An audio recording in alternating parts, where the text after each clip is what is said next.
All right, welcome. We are live. This is Orion Rising. Good morning, good afternoon, good evening, or good morrow, depending on where in the world you are tuning into the show. Share this out, share this out, share this out. Welcome, Rick. Welcome, Penny. Whoever else is out there. If you guys don't say hello, then I don't see you in the chat. Please share this out. Like I said, share this out, share this out. It's Friday night, Law of One. I'm trying to share this out as well as we're talking. Cody, welcome.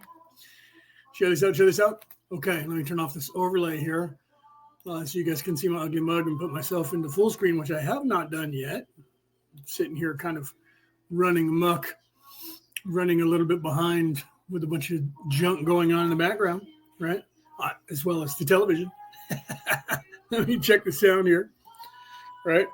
Although I'll have to turn that up a little bit for Raw. So we're moving into the next session, and I have a couple of sessions after that primed because this first one, like I said, the first part of it, I think it's session 45, don't quote me, is like the first half of it just about is them talking about Carla's energy and trying to convince Ra to end the session.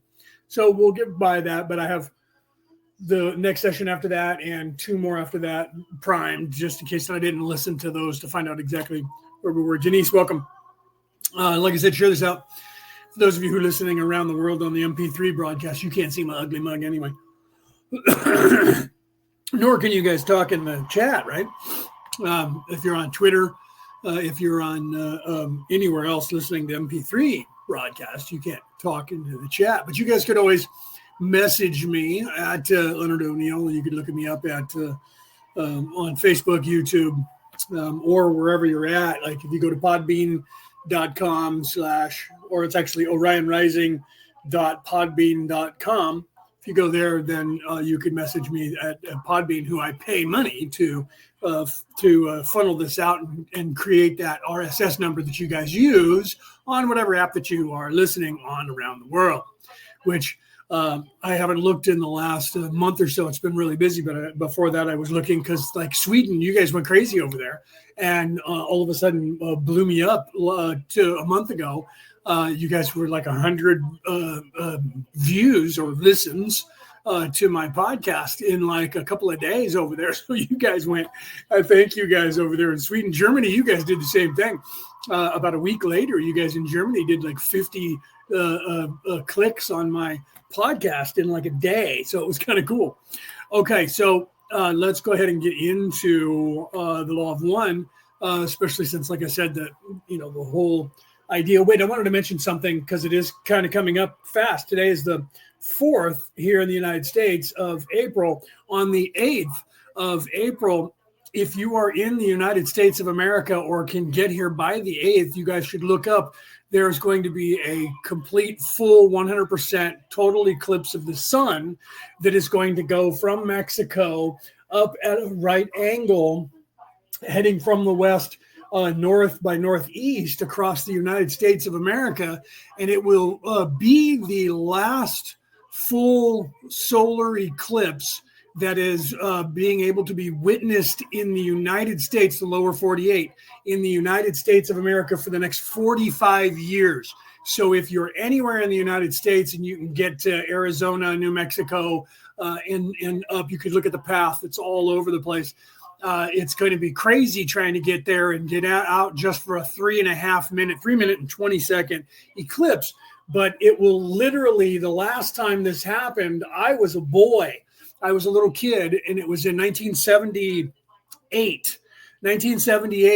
And I remember I was in school at the time, and we were we you know, back then we didn't have the glasses that everybody can buy now to protect your eyes, so we couldn't look up at the sun to see the eclipse. And we had a paper that we were projecting on from the sun, and we were able to look at the paper on the table to see the reflection of the sun being eclipsed by the shadow on paper, literally, because our technology wasn't the way it is now. So I actually witnessed a full solar eclipse the last time that it was the last time here in California that it was full, because here in California it's going to be like 40%. And the last time there was a solar eclipse a few years ago that came down from the north and went south east across the United States in an October month.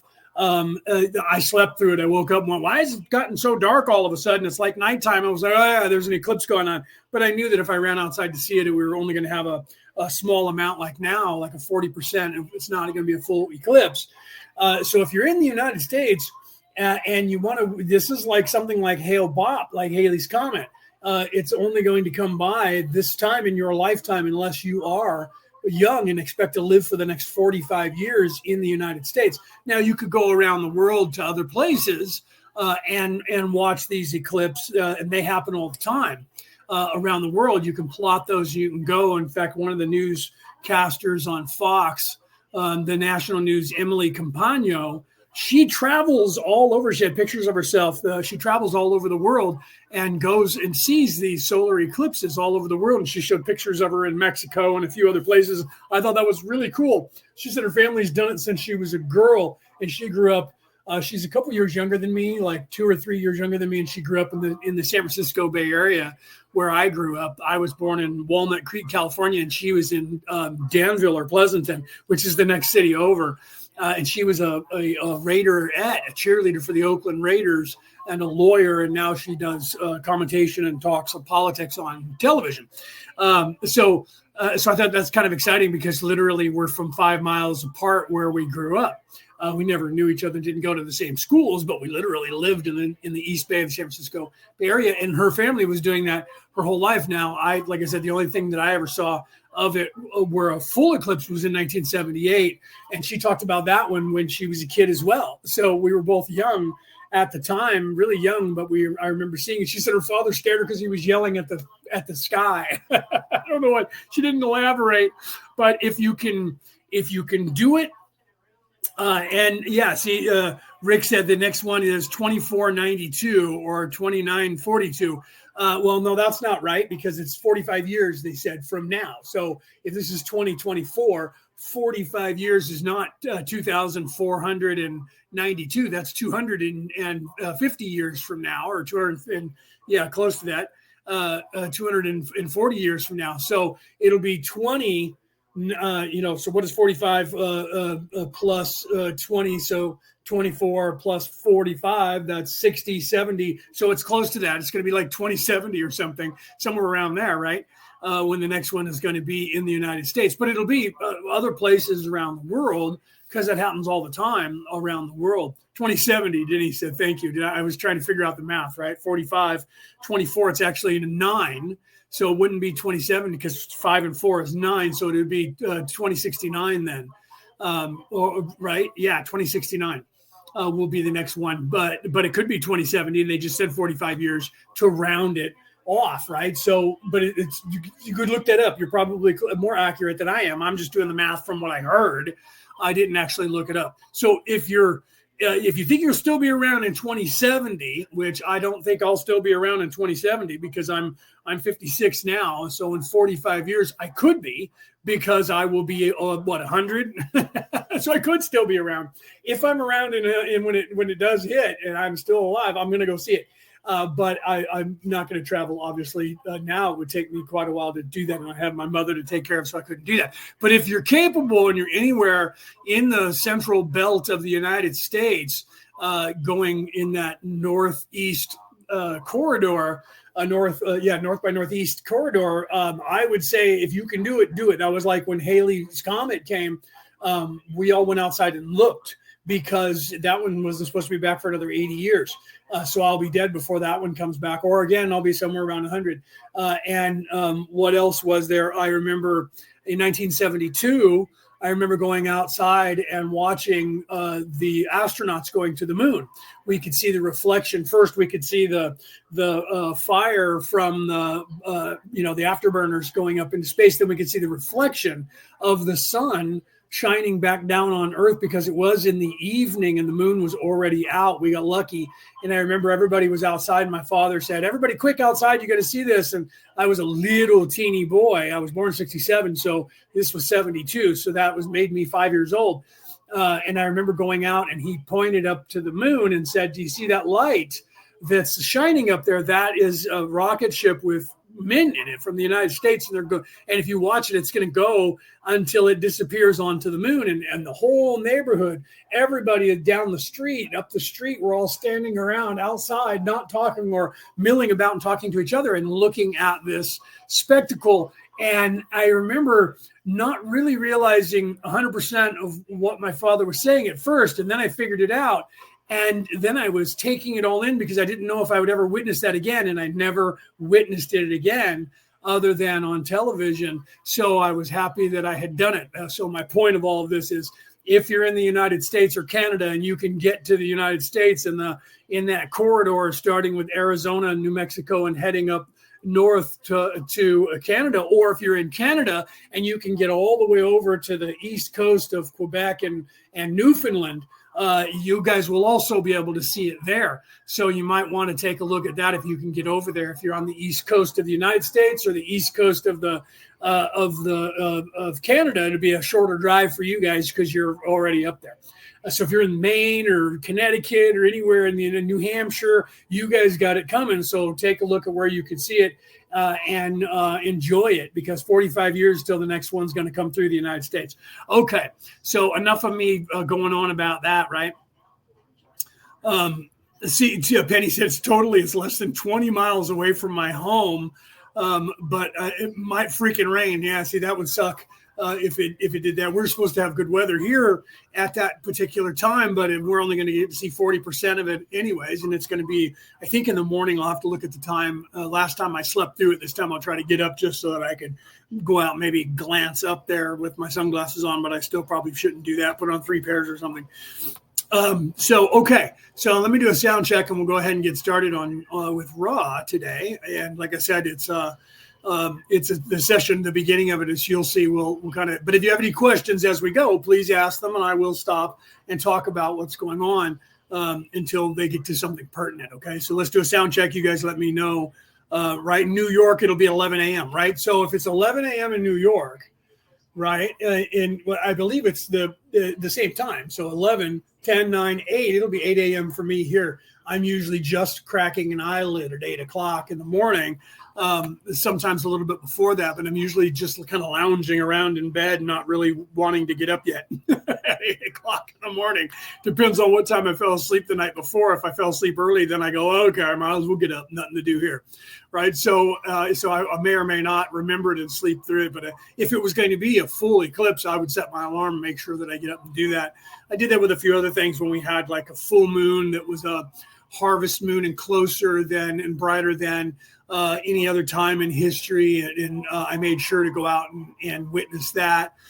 So there are some things that I try to witness because you don't know if you're going to be alive or around to witness anything else. That's why when I was a kid, when Halley's Comet came by, I made sure to go out and look up. And when what is that comet? Mehua, whatever it was called, Momoa, or whatever it was called, came by. I couldn't see it in the sky because I don't have a telescope, but I made sure to pay attention to Hubble and all the telescopes and look at all the pictures and videos that people posted online from it, so that I could witness that comet going by. Okay. So when Apophis comes in 2032, I'll be paying attention to that because that one's coming back, and some people call it Tiamat, other people call it Apophis. Depends on what you know it as from what culture, but there's a big comet that's going to be returning, which gets closer and closer to the Earth, and it's supposed to come by in 2032. And the scientists aren't really exactly sure what it's going to do when it does come by, and they're not really talking about that too much because they don't want to scare people. Okay, let's do a sound check for the Law of One, and we'll get started here. March 28th, 1981. 44.0 Ra. I am Ra. I greet you in the love and in the light of the one infinite creator. We communicate now. 44.1 Questioner. The instrument had some question as to her vitality. We were having a hard time appraising it. Is it possible for you to comment on this? Yeah, and welcome, Anna. I just saw that you were talking in the chat there. So hopefully you guys heard that okay. I can turn it up if I need to, so just let me know and we'll go ahead and continue here. Ra, I am Ra. We scan this instrument and find that we may be of service without infringement due to this instrument's decision to abide by the most careful appraisal possible rather than the most desired. We have been surprised that we have been able to maintain contact on a regular basis during this most intense period of negatively influenced interference. Sexual energy transfers have at some workings given this instrument additional vital resources upon which to draw. That's actually a good question, Denise said, but I'm glad you did that because I just took off my glasses. She said not yelling, but could the eclipse have caused the earthquake here today? The sound is good, by the way. Yes, thank you. I saw that from there. That is a good question. It is possible, although the eclipse isn't going to happen until the 8th. So I'm sure there's other factors that are involved in that. The fact that we had a earthquake in Taiwan, even though it's on the other side, it's on the Ring of Fire. Taiwan is down by Japan, which would more affect the United States than anything else. All of that stuff is sort of encompassed together. And if you look at the other way around the planet, it is possible that the tectonic plates shifted a little bit. But the energy of the Earth getting prepared for the eclipse itself is a possibility. I wouldn't think that the scientists would correlate it unless it happened at the exact time, say that there was the eclipse. If an earthquake happens somewhere along that corridor during the eclipse or multiple earthquakes, science would be then more inclined to say, wow, that may have something to do with the gravitational pull or some energy coming off of the sun and bombarding the Earth. So I don't think that I think it's just is a happenstance, that earthquake that happened, which is funny because people out here in California, we're laughing. My thought was 4.8. We sleep through those in California, and literally sleep through those. When that happens, we go, "Whoa, that was a good one." 4.8, almost a 5.0. That one's a pretty good earthquake, and we don't worry about it. However, in New York, that's a very strong earthquake because none of the buildings that are there, the structures that are there, are designed like out here in California. Everything is designed to withstand earthquakes up to 7.8 or 8.0.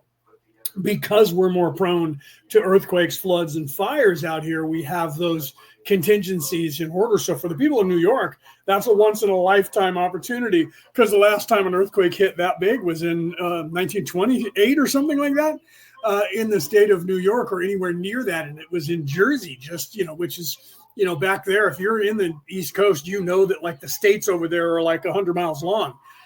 Or less, 50 miles wide, and you can drive through like the 13 colonies of the United States in like 2.5 hours on the East Coast. Here in the state of California, if you're here in the San Francisco Bay Area or up here in the Sacramento, you can't get out of the state without driving more than an hour in one direction, and that's only if you go east. If you go north or south, it's 8 hours worth of travel, literally border to border from where I am at. 9 hours if I'm going down to Tijuana, 8 hours if I'm going to Oregon. So you guys out there, that's like Texas is so much bigger than California that when you get out to the West Coast, we have these country miles out here that you guys are unaware of. And back there, an earthquake happening in Jersey, is my point, is only 15 minutes away by car from downtown Long Island down, you know what I mean?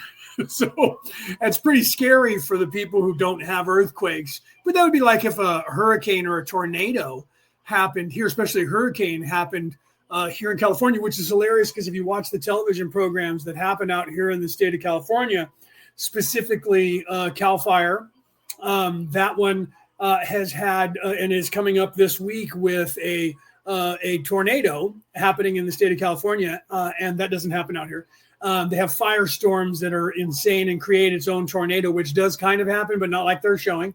And then 911, which just moved to ABC, they just had a tsunami and that was a 400-foot tall wave that knocked over their cruise ship, which is like 15 stories tall. and it dwarfed that and flipped it completely upside down, like the Poseidon adventure, and had a hurricane off the coast of Baja, California, which hasn't happened in the history of the planet ever. And when there was a giant earthquake in Japan and we had a tsunami warning in the state of California, the wave that came into South America, Central America, Mexico, and California was about 1.5 feet tall. And that was the tsunami that we got from the earthquake. And I think there was one that was really bad, that the tsunami that crashed into Indonesia, or not Indonesia, but over there, and I think it was Japan as well. The one that did Japan back in 2010 or whenever that was, that one, when it hit the state of California, was only 4.5-foot wave. Okay, so on television, in these programs that are happening in the state of California, they're having these things happen that just don't happen in nature out here in the state of California. The fires that happen on Cal Fire are a little bit more close to what goes on in the state of California during fire season, honestly. But it's weird that Cal Fire is based, Cal Fire is a real thing out here, by the way. There is a fire agency called Cal Fire that is the entire state, which is a state agency, as well as individual fire people. And then we have other agencies too, like what's the other one called? I can't think of what it's called. My buddy was doing it for a while, where you're a fireman just like that, where like the smoke jumpers and things like that. They're all over the United States as well. But the fires and the tsunamis and hurricanes going off the coast of Baja, that just doesn't happen. Further out is south, Fiji and Tonga and closer to Australia out there in the Pacific. Yeah, that happens in the South Pacific, but not up here. That's just insane. We get earthquakes, we get fires, we get floods. That's what we get in the state of California. So I think it's hilarious that they're doing that. I'm watching this 911, and it's been like 4 episodes now where they were dealing with that and everything that was going on this cruise ship and them trying to survive that. And I was like, wow, that's pretty good that this wave was like 300 feet tall and it didn't hit landfall anywhere else during the episode. And there was no emergency, even by Mexico talked about. It was just this rogue wave that was really big, that was less than 100 miles off the coast of Baja, flipped over this one ship, and it didn't affect anyone else at all, and nobody noticed it. I was like, oh man, that's hilarious. Anybody heard of Noah? Anybody heard of Noah? There's buoys for tsunami warnings anywhere where tsunamis are possible that float in the water. And if a tsunami comes through and a wave is large enough, any movement sets Noah off, and it goes to the computer like radar and tells people there's a big wave that just went through this buoy out here and it's on its way in this direction. That's how they know about, because of tsunamis happening. Right. I think it's funny that most people don't understand what's going on. Right. And CERN. Right. Now, you guys are talking about that. I think there's more possibility that CERN would cause something like that, although CERN's out here, so it wouldn't cause an earthquake in New York, but they are up to stuff. So I wanted to get back to what you were talking about, Denise, and asking about. I don't believe that there is anything to do with the moon cycle. However, during full moons, that could cause, because it changes the gravitational pull and there's more gravity pulling on the Earth from the moon. That's what causes our tides, is the moon. The moon itself floating around out in space, circling the planet, actually is pulling the tides in and out all over the world. Our tidal path that works through the entire ocean around this globe is directly and only there because of the moon. So that does pull on everything else, not just the water. It pulls on the whole electromagnetic field. So there could be something to that. But I wanted to point out, because of Rick making the CERN and the scientists working on stuff, when it comes to prophecy, like the Philadelphia experiment going on the East Coast, there is experiments that you guys don't know about that are going on the East Coast that have to do with continuing that Philadelphia experiment ideology of time travel and that kind of stuff. Because according to prophecy, there's supposed to be an event which they actually made a mini series out of back in the 90s or the early 2000s. I don't even remember the name of it, but there was this event that was happening and it was wreaking havoc, and it had to do with the Bermuda Triangle ideology of people disappearing. And scientists started looking into it, and it seemed to be getting worse and worse and worse as time was going on.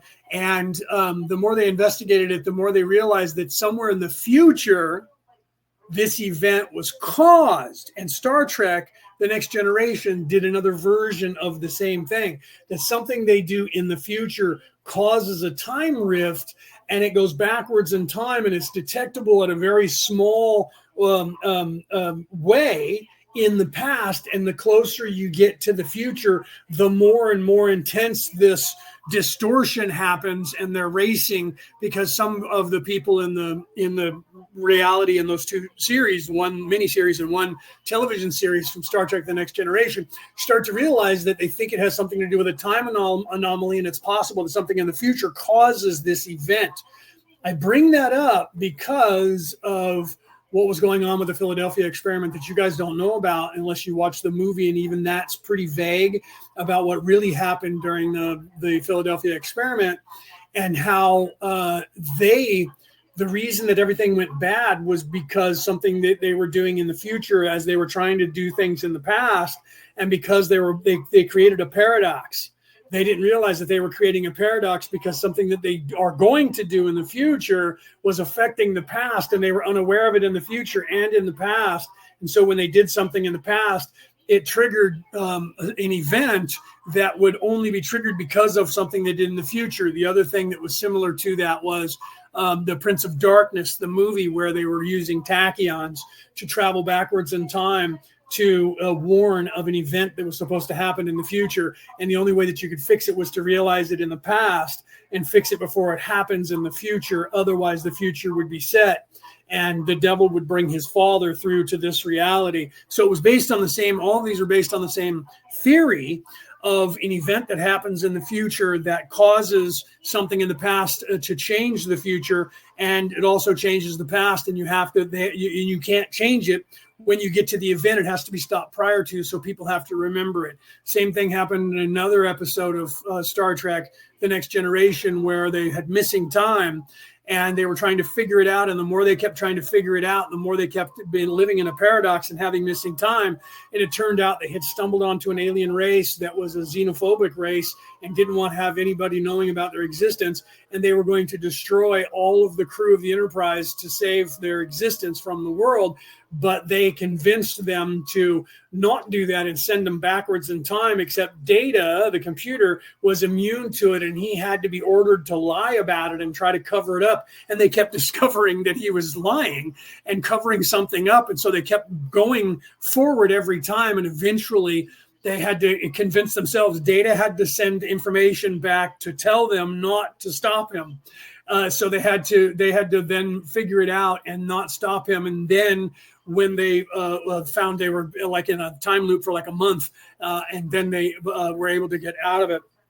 I tell you this because getting back to prophecy, and then we'll get back to the law of one.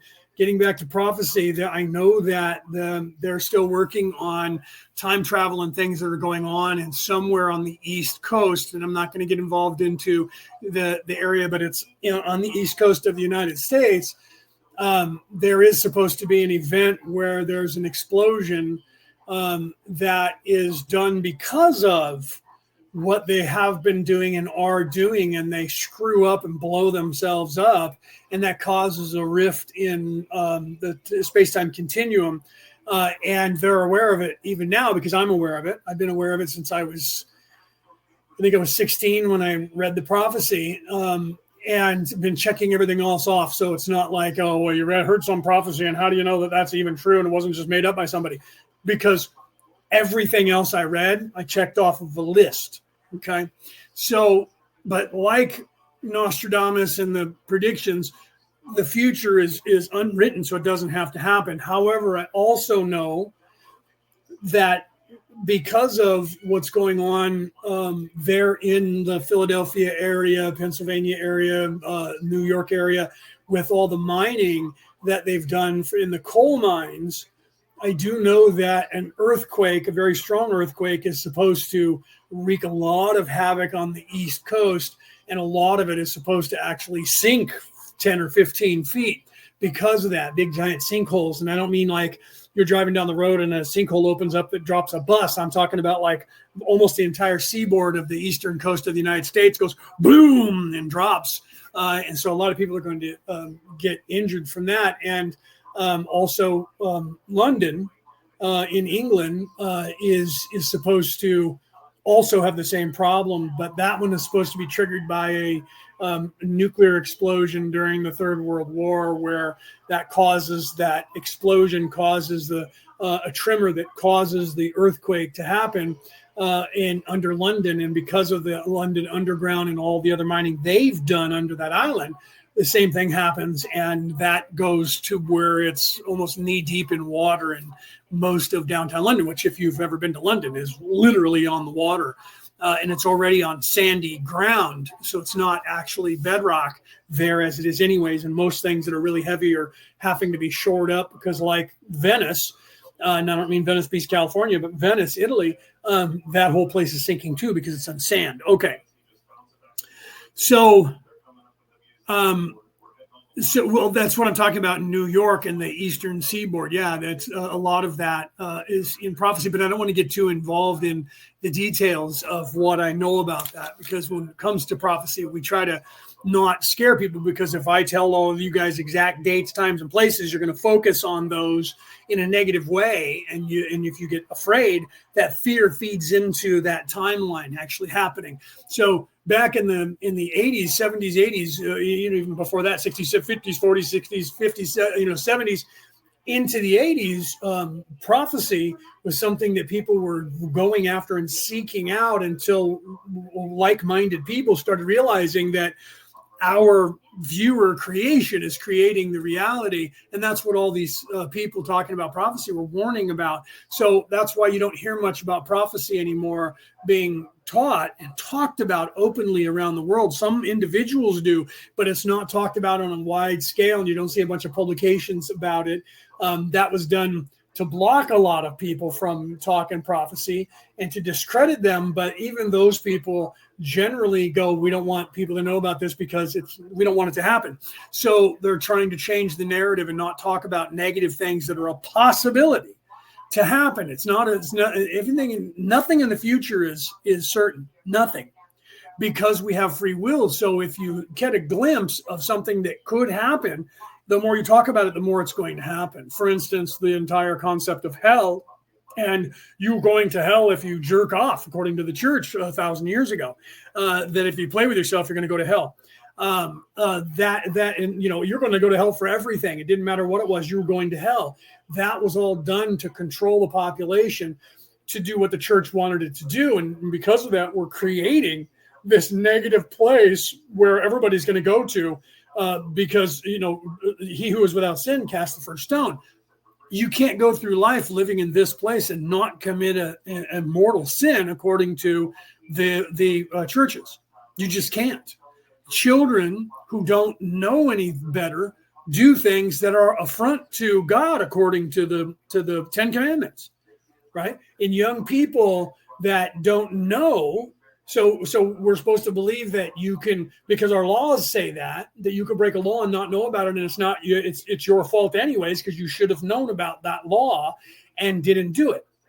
And that's what they say about the Bible and all of the religions, that, you should have just known because you should have been paying attention to whatever your guru is that's teaching, and you shouldn't have ever done those things. Therefore, and they judge you. As a human, they judge you and say, you're going to go to hell for that. That's just like if you go back in time to the 1500s and into the 1600s, even into the 1700s in Western Judeo-Christianity, if somebody killed themselves, they would chop off their head because they don't get to go to heaven ever. And they're going to go to hell now, and they chop the head off so they can't have a head in hell and they can never be resurrected. They believed that shit was real and worked. But if you chopped off a head from a corpse, that person could never get into heaven. And so they believed that it was their responsibility as a human to do that because that's what God wanted. But it doesn't say that anywhere in any Talmud that if somebody commits suicide, you have to chop off their head and they go to hell and they don't have a head and they can never, and they're stuck in hell for all of eternity now. But that was done to try and dissuade people from committing suicide. That doesn't justify it. It's still wrong to do that and to literally dismember a corpse to prove a point to those people left behind who are already horrified because somebody killed themselves.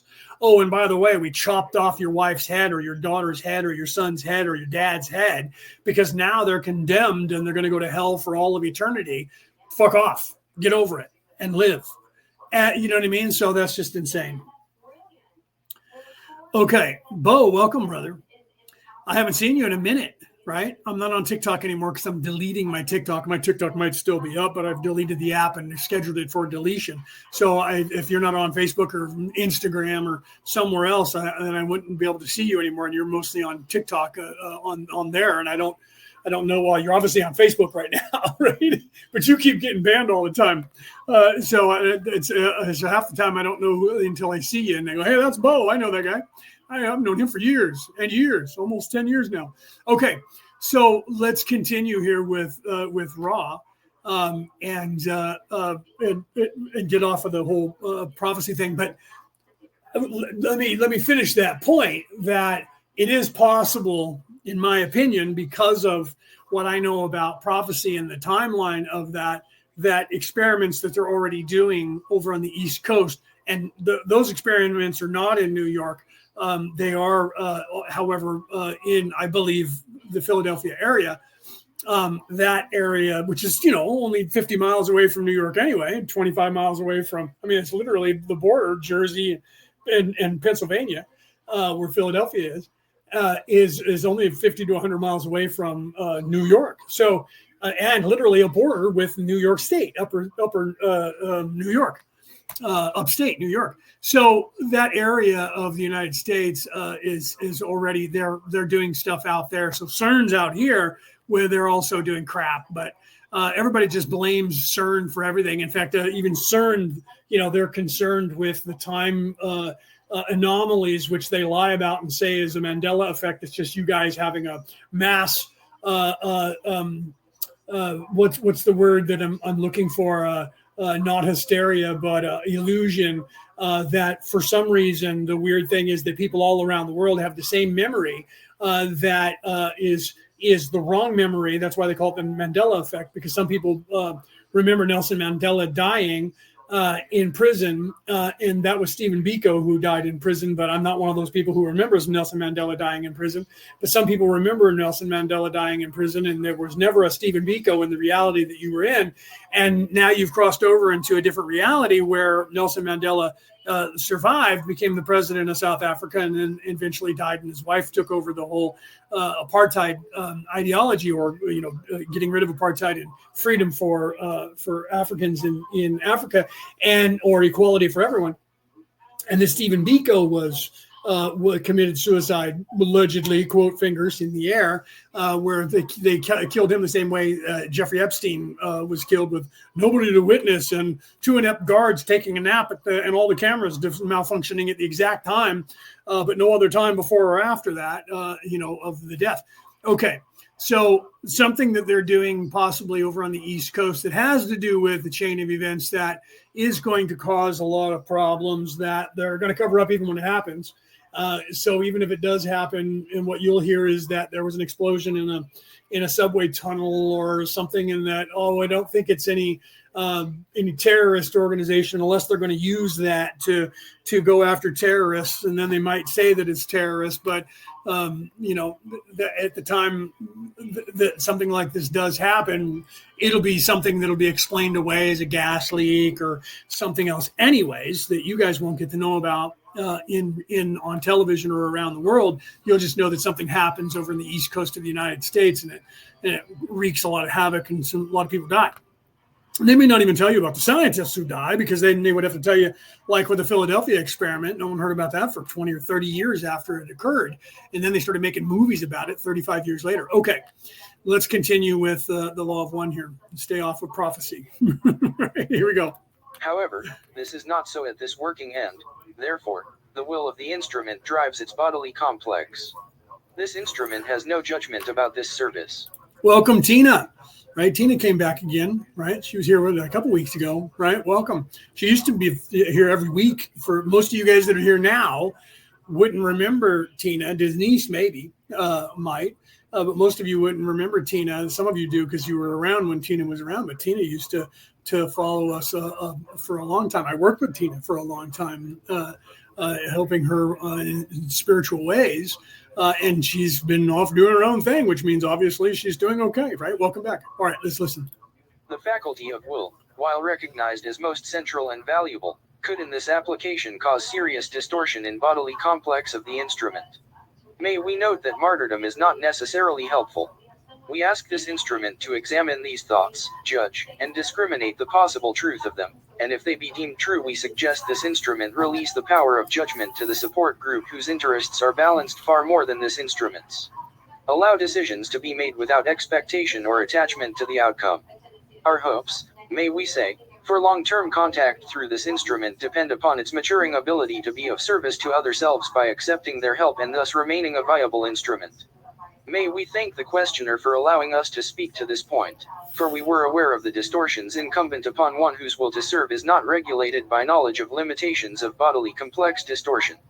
44.2 Questioner, could you please terminate this contact as soon as necessary, since we are not aware of the vitality of the instrument at this time? Ra, I am Ra. In your way of speaking, our hands are, to a certain extent, tied. This instrument has called upon inner reserves which are dearly bought. Therefore, we have the honor/duty of using this energy to the best of our ability. When it becomes low, we shall most certainly, as always, express the need for ending the working. The only way of avoiding this sharing of service at whatever cost is to refrain from the working. It is a dilemma.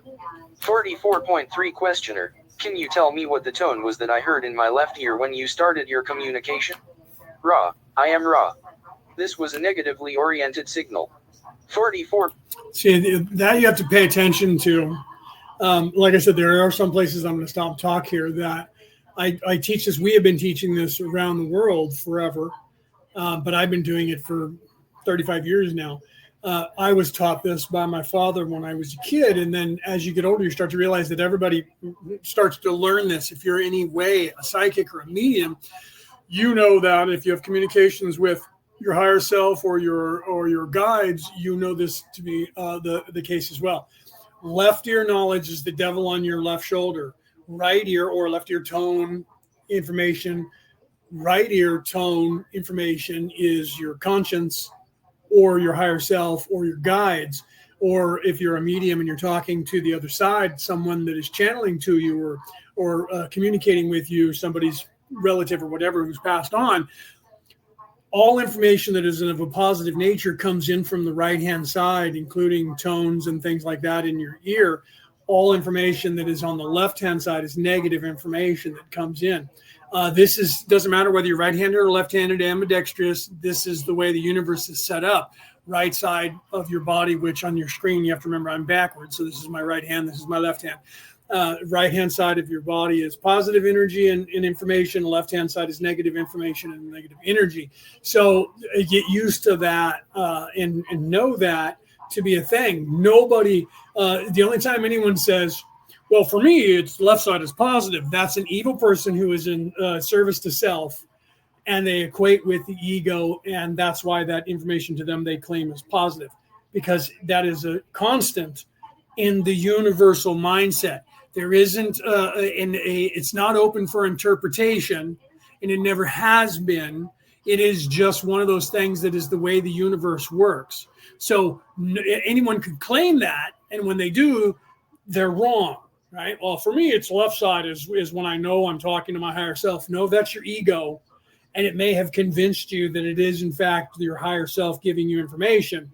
But the truth is, the way the universe actually works is that your left side is 100% And there is no one on the planet that has ever said, other than evil people, no, for me, left side's the one that I listen to.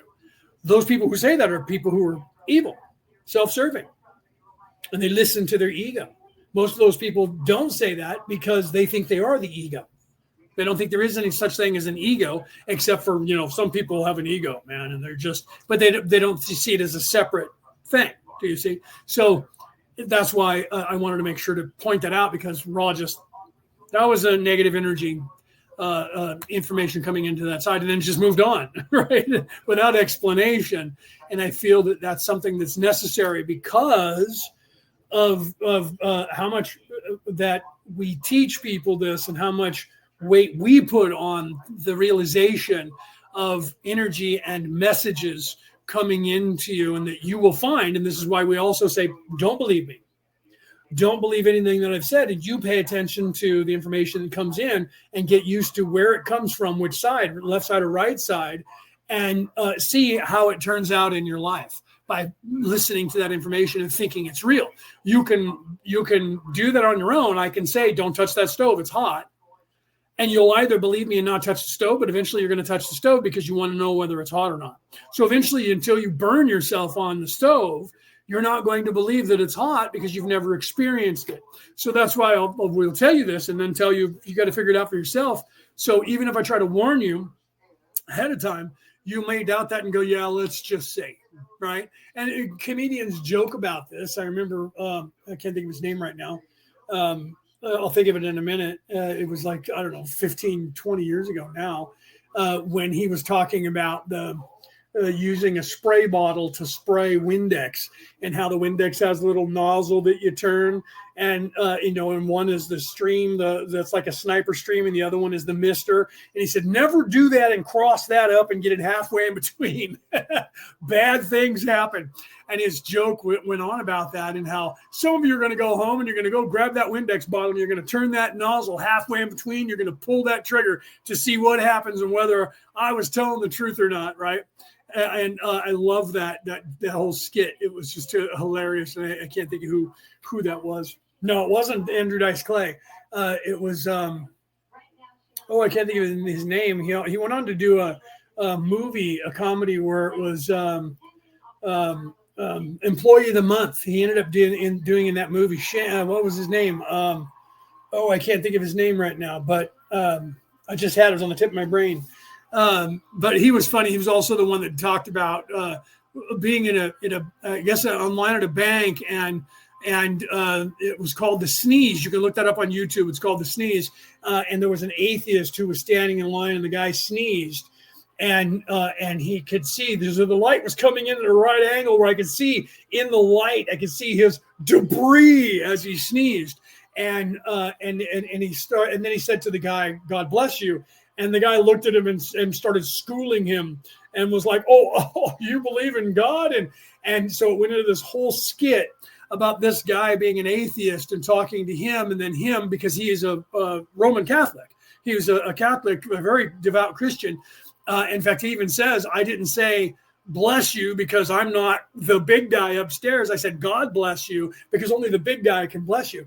And it went on. And it's one of my favorite skits. I'm not going to ruin it because I'd have to go through the whole skit.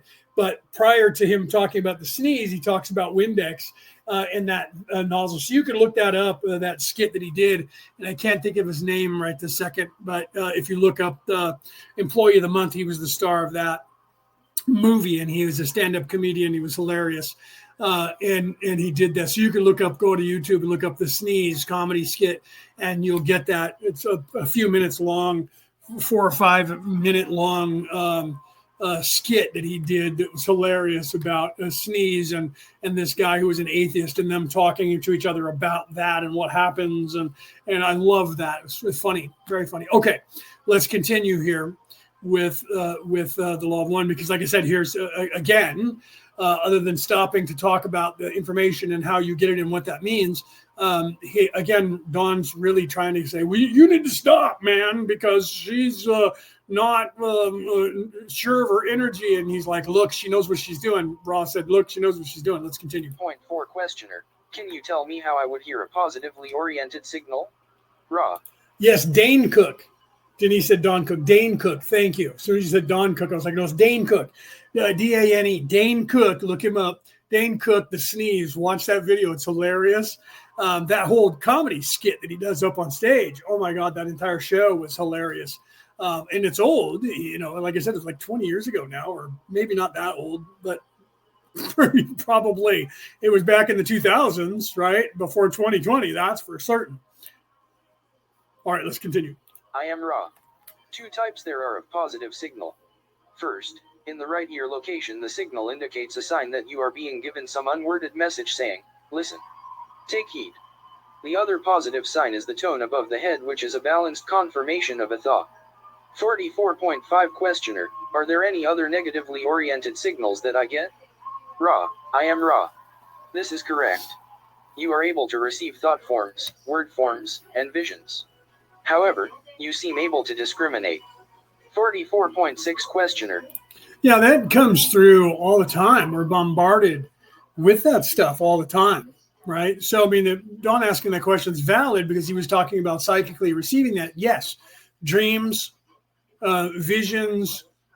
This is part of the modus operandi. I don't know if Rob points that out here, but this is part of the modus operandi of the Orion Crusaders, which is the Illuminati now, or the Anunnaki, or the Bilderbergers, or Skull and Bones. They're all the same organizations run by the same inmates of the prison. And literally, this information is happening all the time. When you look at the news on television, whatever channel you turn on is slanted towards a specific political party in whatever country you live in, which is either a progressive or a conservative ideology, because those are the only 2 ideologies that there are, because one's positive and one's negative. One is self-serving and one is in service to others. However, everybody that's involved in that, 90% of the people that are involved in both of those parties are all evil. They're all self-serving. They're all narcissists. They're all about themselves and power and money. Greed, power, money, control. Only insane people seek power. Insane people seek power. Always. People who are narcissists and about themselves always seek power. And there's other people who try to get themselves into positions of power to help and do these things, but that's only 10% of the population of the people around the world who try to run companies and businesses and government and all of that. And they're quickly sought out and looked into and tried to be stifled by the people who are, forever, whatever you want to call that, forever swampers, whatever you call that in your country, to where they're, forever being in control and trying to, on both sides of your aisle. It doesn't matter what your political point of view is. Know that 90% of all the people who you think are representing you are evil, and they don't care about you. They just need your votes, or have you have the illusion of a vote so that they're in complete control. That's what it's all about. You have to realize that this entire way of life wasn't the way things were done on this earth. They were done in any place where people could get total control. So that's why you have tyrants throughout history running governments, monarchies and oligarchs and polyarchs and all of that. I don't know how much you know about political science. There's many categories that are, few, many ruling over few, one ruling over few, and everyone in between, including corporations, corptocracies, corptocracies, which is what is most of the world right now. You just don't even understand what that is. You don't know that that's your new kingdom. It used to be a king who sat in a castle and only his family got to rule. Now it's the same thing going on from behind the scenes through corporations. So it's a polyarchy, monarchy that is a new invention in the last 200 years on the earth. It was already done that way prior to that. It's just that you had one person trying to be in total control and let everyone know about it. And they called them kings or pharaohs or whatever you called them, czar, or whatever you called them in your country. And eventually the entire families or other people got tired of having, one person run down the line, and none of the rest of us ever got to do anything. So you had the bankers started taking control.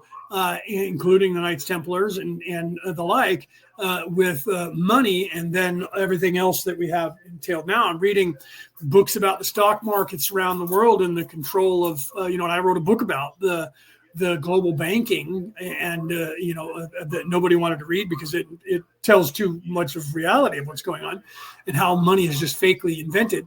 And I'm reading about the stock market and how that works, and how 90% of everything that goes on is designed like a casino, to where the house gets all the money and everybody else loses money, including, for instance, Donald Trump's corporation that went public. It went public, and everybody bought into it. And 2 days later, he lost $1 billion from his assets because of the stock plummeting. And there's a very good possibility that was done to him on purpose by hedge fund companies and people who hate him that are across the aisle, on purpose, buying and selling his stock to flood the market so that he would lose money. But it's also just as likely that he purposely did that and took $1 billion loss, because he's going to expand his wealth even further in the future in less than 3 months, off the backs of all the people that think they were helping him by buying his stock, because corporations do that on purpose, and you're unaware of that. So if you ever want to play the stock market, never get into somebody who's going public and go, I got to get in on the ground floor. The only way that you can get on the ground floor is if they came to your door and they're like, we're starting a company and selling stock. And that very rarely happens these days. It used to 100 years ago. They go knock on your door and try to sell you the stock as they were trying to get the corporation going, or the company. Now they go to companies to do the same thing, and they go to the rich first. So by the time you're aware of it and they hit the market and they're going live on the market to be sold shares, and you go to try and buy it, you're getting ripped off. They're selling it to you on purpose to tank the stock by selling it to you high. They tank the stock, they've made money off of you, and then you get freaked out and you sell low and they buy it back from you. And then the stock goes up, but most people sell and don't get back in, and they make all the money because they buy it in the beginning to drive the price up, sell it to you. They've already got the stuff before it goes public. They already have the stock. So they're the ones selling it to you. You just don't know it. And you're buying it, and it's driving the price down, and then they flood the market with too much. And even the people that are in the corporations do the same thing, and they sell off their own stuff to tank it. And all of you guys buy it, and it goes down, and then you freak out and you sell it, and they buy it right back from you. And the money that they already had that they sold to you, they gained, and now they're buying it back from you at half price. And then the stock splits, and now they double their profit. So they say they had $100 million worth of stock. They sold it to you for $350 million, and then they're buying it back from you, $350 million worth of stock. They're now buying back from you for for $100 million or less, and instantly it's now worth $900 million 3 months later. And they started with $100 million in stock, and you got ripped off and tanked, and they do this on purpose. This is true. You can look that up. Worldwide, they do that. So you have to be aware of the first step in avoiding trap is knowing its existence. Most people are not aware that, Joanne, welcome. Most people are not aware that they even do this. And the one thing that you can count on is in the stock market that the average person always buys high and sells low. And the way you're supposed to make money is buy low and sell high. And they count on you not knowing because you have no idea. It's just like no one takes a civics course, so that no one takes economics or business, and they don't actually teach it in this country anymore. I don't think they do, but you have to want to do it. They used to teach it in regular public schools and colleges. Now they have the courses, but you have to want to go and say, I want to sign up for this, and then they'll teach it to you.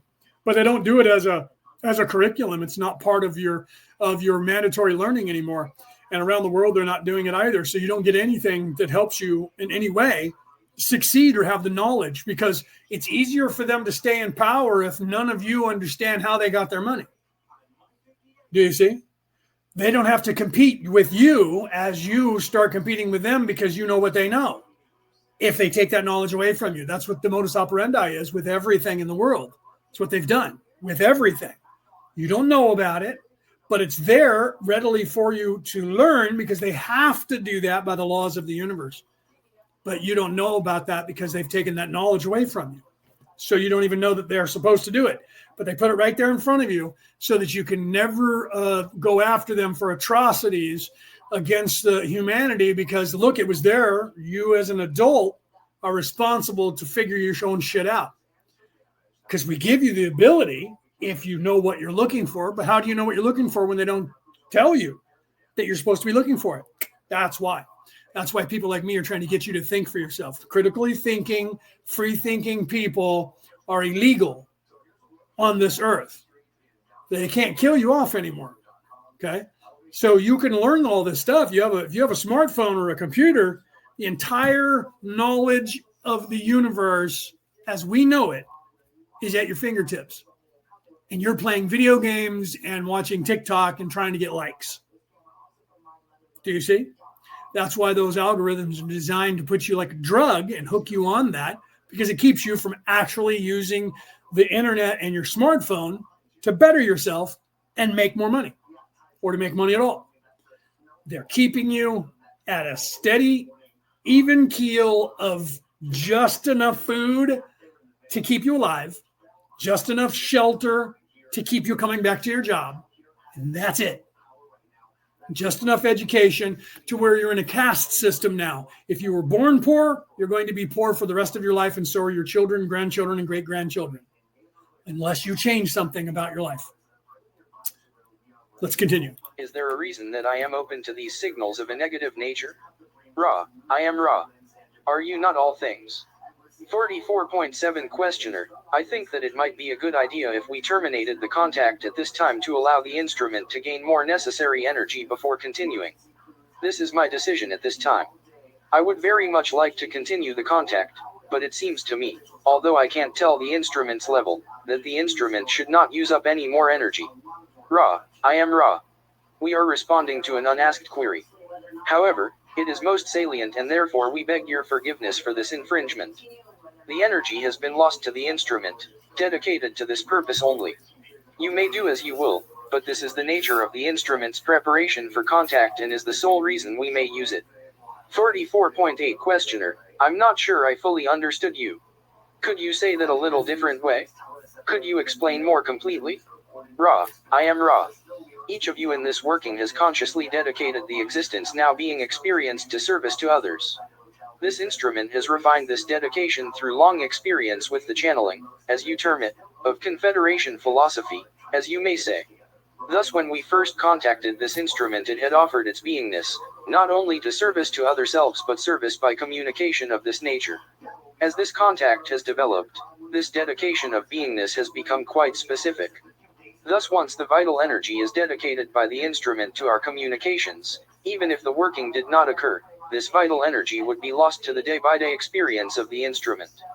Thus we indicated the importance of the instrument's releasing of the will from the process of determining the times of working, for if the instrument desires contact, the energy is gathered and thus lost for ordinary or mundane purposes. 44.9 Questioner, in that case, since the energy is already lost, we might as well continue with this session, and we should very carefully monitor the instrument and be the sole judge of when the sessions should occur. Am I correct? Ra. Ben, welcome. Welcome back. Ben said, I'm back. I am Ra. This is profoundly correct. This instrument's determination to continue contact during this period has already extended the low energy period. 44.10 Questioner, this is very revealing to us. Thank you. Each of us gets the signals and dreams. I have been aware of clairaudient communication at least once in waking up.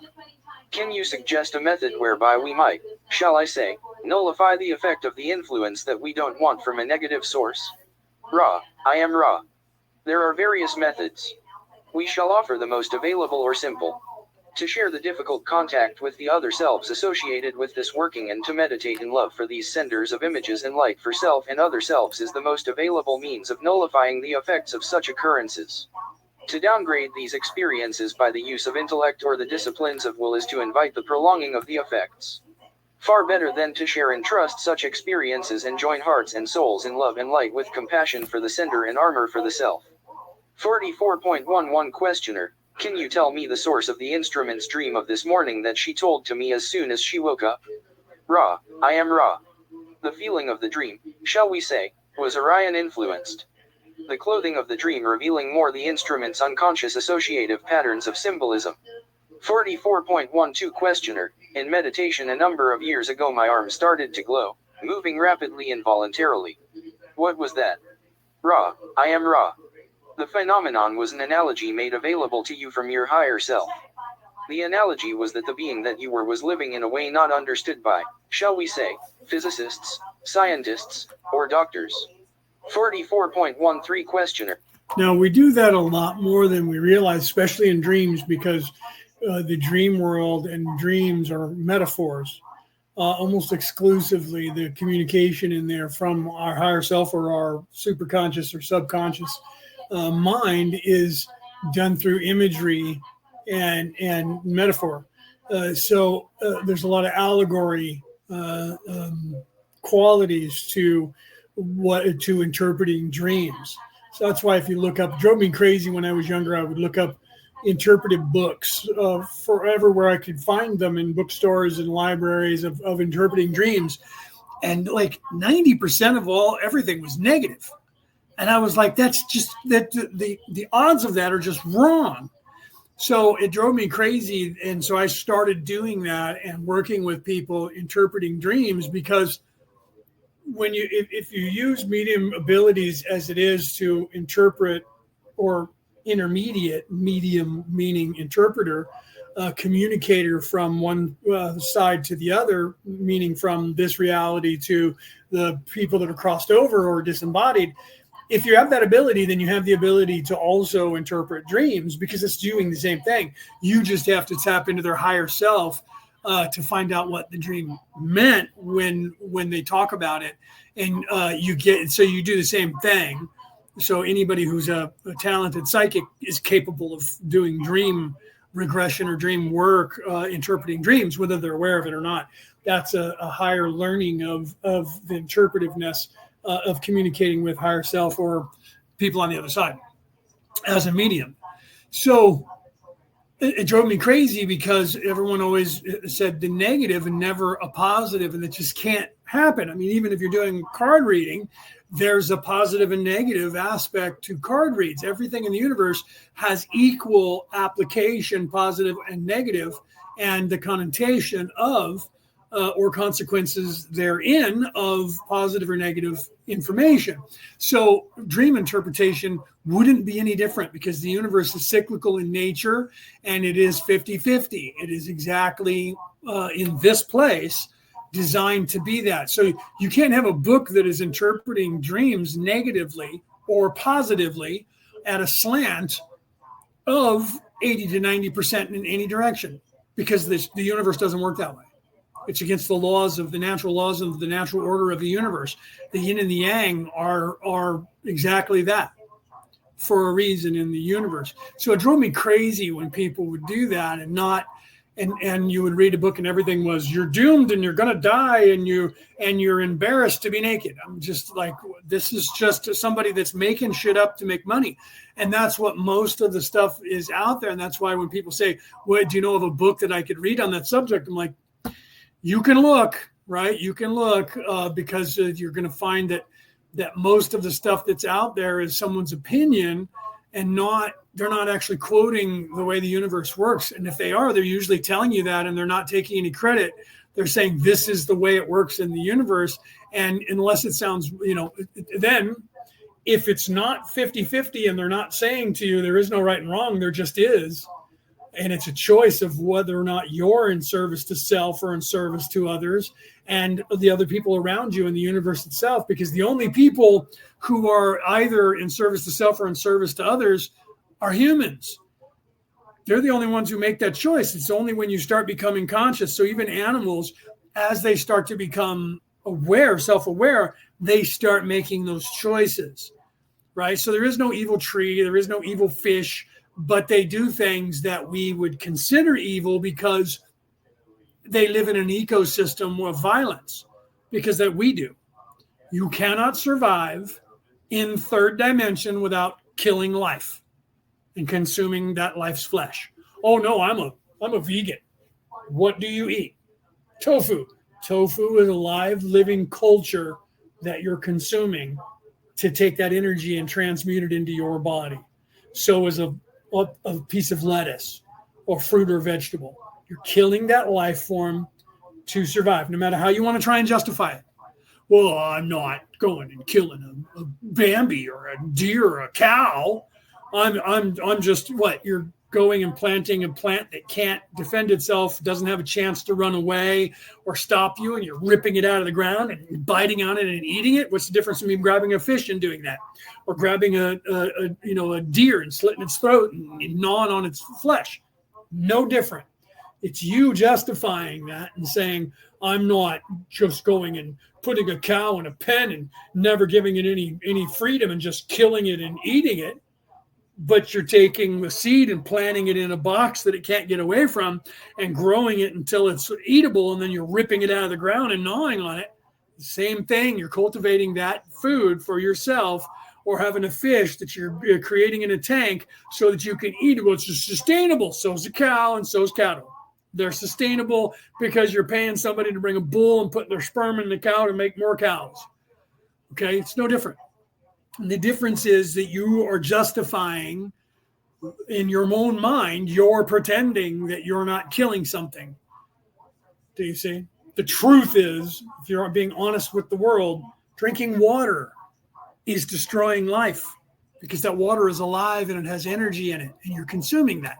You can't live here. The ecosystem is designed until you transition fully into energy, and you don't need any sustenance for a physical body, which is not until you get halfway through the sixth dimension, by the way. You have to consume life. The cycle of life works that way. Everything that's here lives by consuming life from something else on an ecosystem. Something has to die, so something else lives, and then somebody eats that. Okay, or that dies to make something else live. That's just the way this whole thing is set up. That's set up this way on purpose for the cycle of life, for us to have this experience. What I am trying to get at in this session is any practices that we might be able to do to best revitalize the instrument, for it is going to be necessary to do all we can to do this in order to maintain our contacts. Can you tell us what we could best do to increase the instrument's vitality for these contacts? Ra, I am Ra. Your experience was a function of your ability to contact intelligent infinity. Therefore, it does not have a direct bearing upon this instrument's vital energy.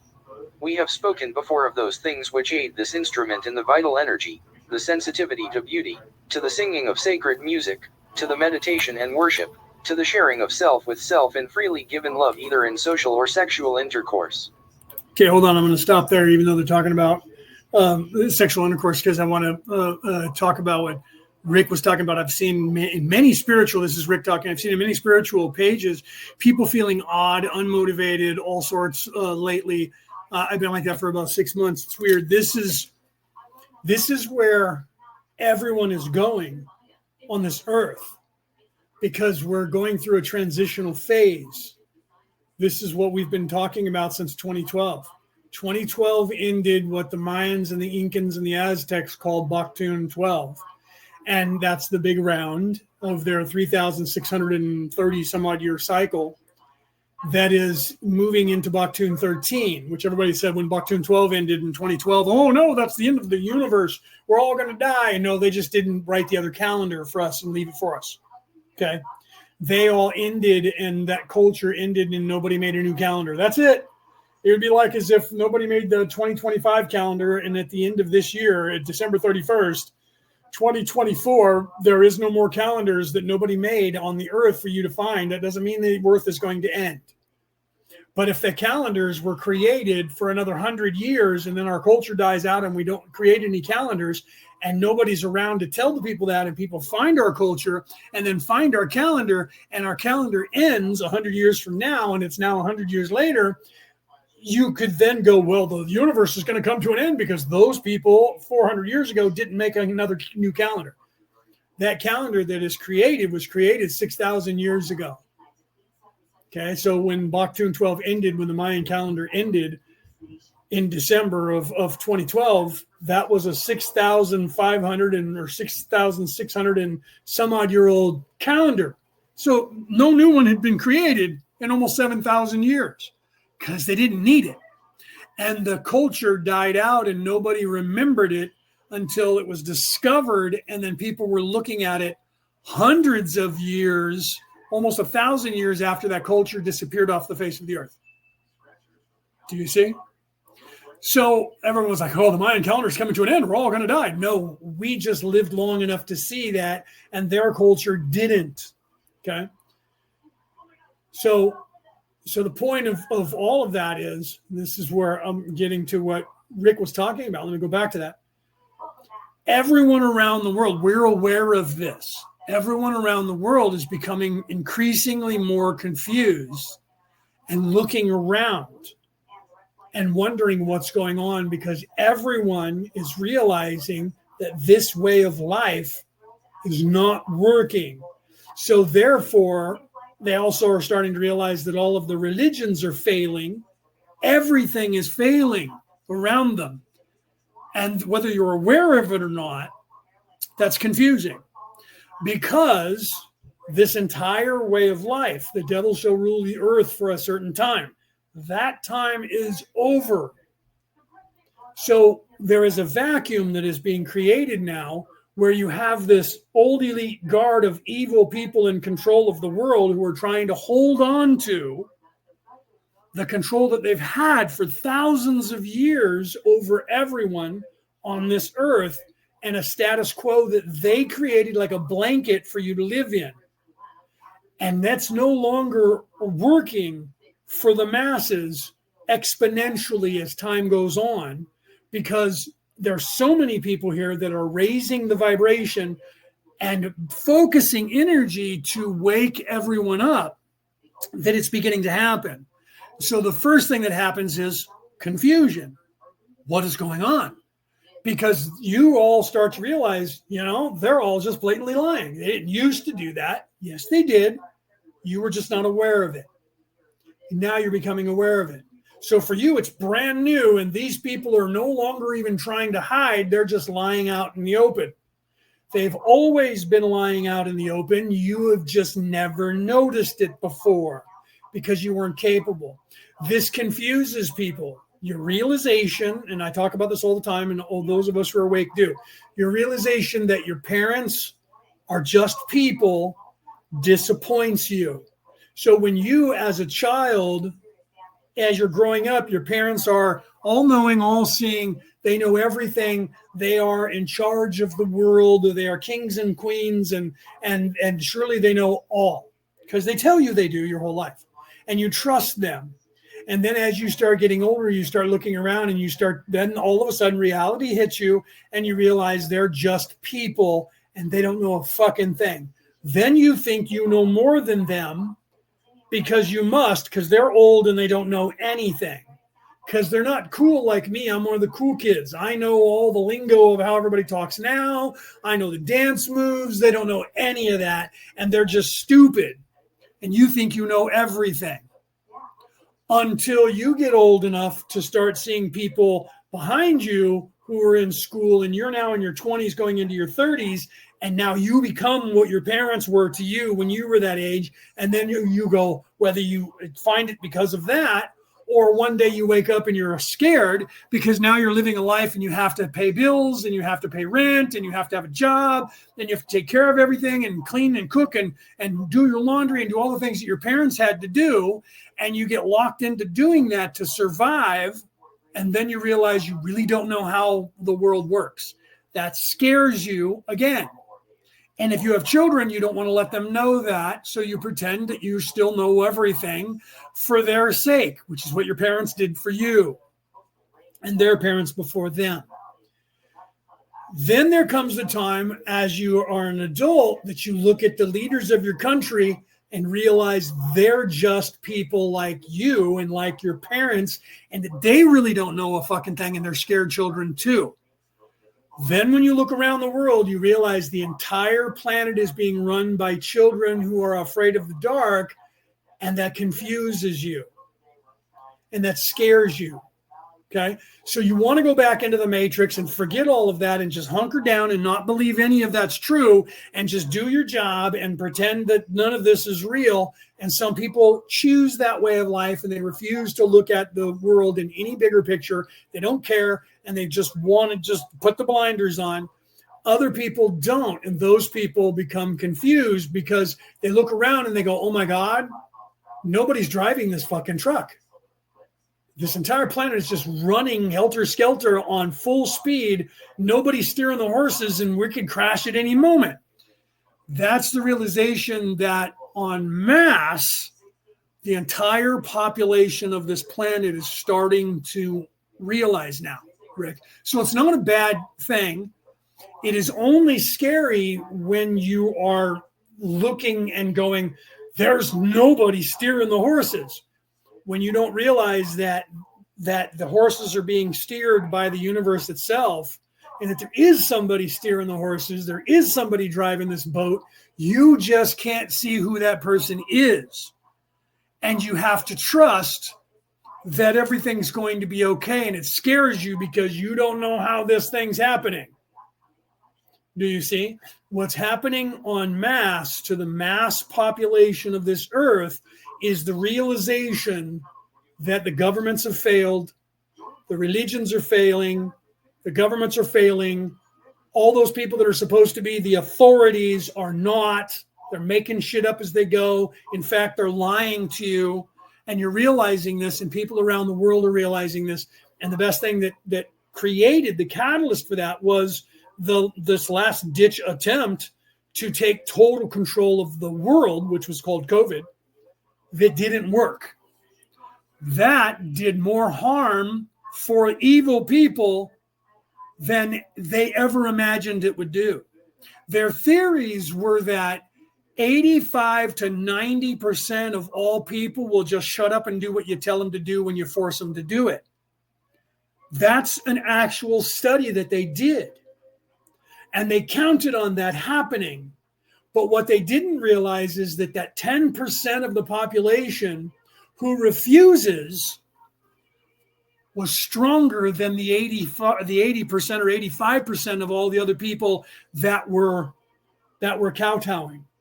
And that things that were taught to me as a knight in leadership and to other people in leadership, that if one person stands, another will stand with them, and that has the domino effect, and more people will stand against tyranny, against evil people, and all it takes is one person to not back down, and other people will go, I agree with that guy, who wouldn't normally do that for themselves. But because somebody else says, they're like, I'm with that guy. I don't care. I'm cool. I'm with that guy because I don't agree with what all they're doing, even though I'm scared now. That guy doesn't seem to be afraid, or that woman. I'm just using a man figure here because I'm a guy and I'm using it as a generic. That man or that woman is standing and not being afraid. Leonidas did that with his men. Even though they all died, they all stood together and died. Not everybody died in that battle. The Arcadians who were there helping them, there was another 10,000 men who survived that battle.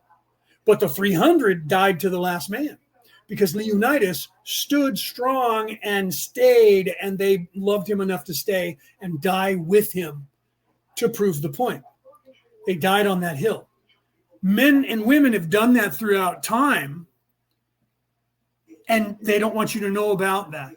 So what's happening on this earth now is that starting during COVID, people like myself refused.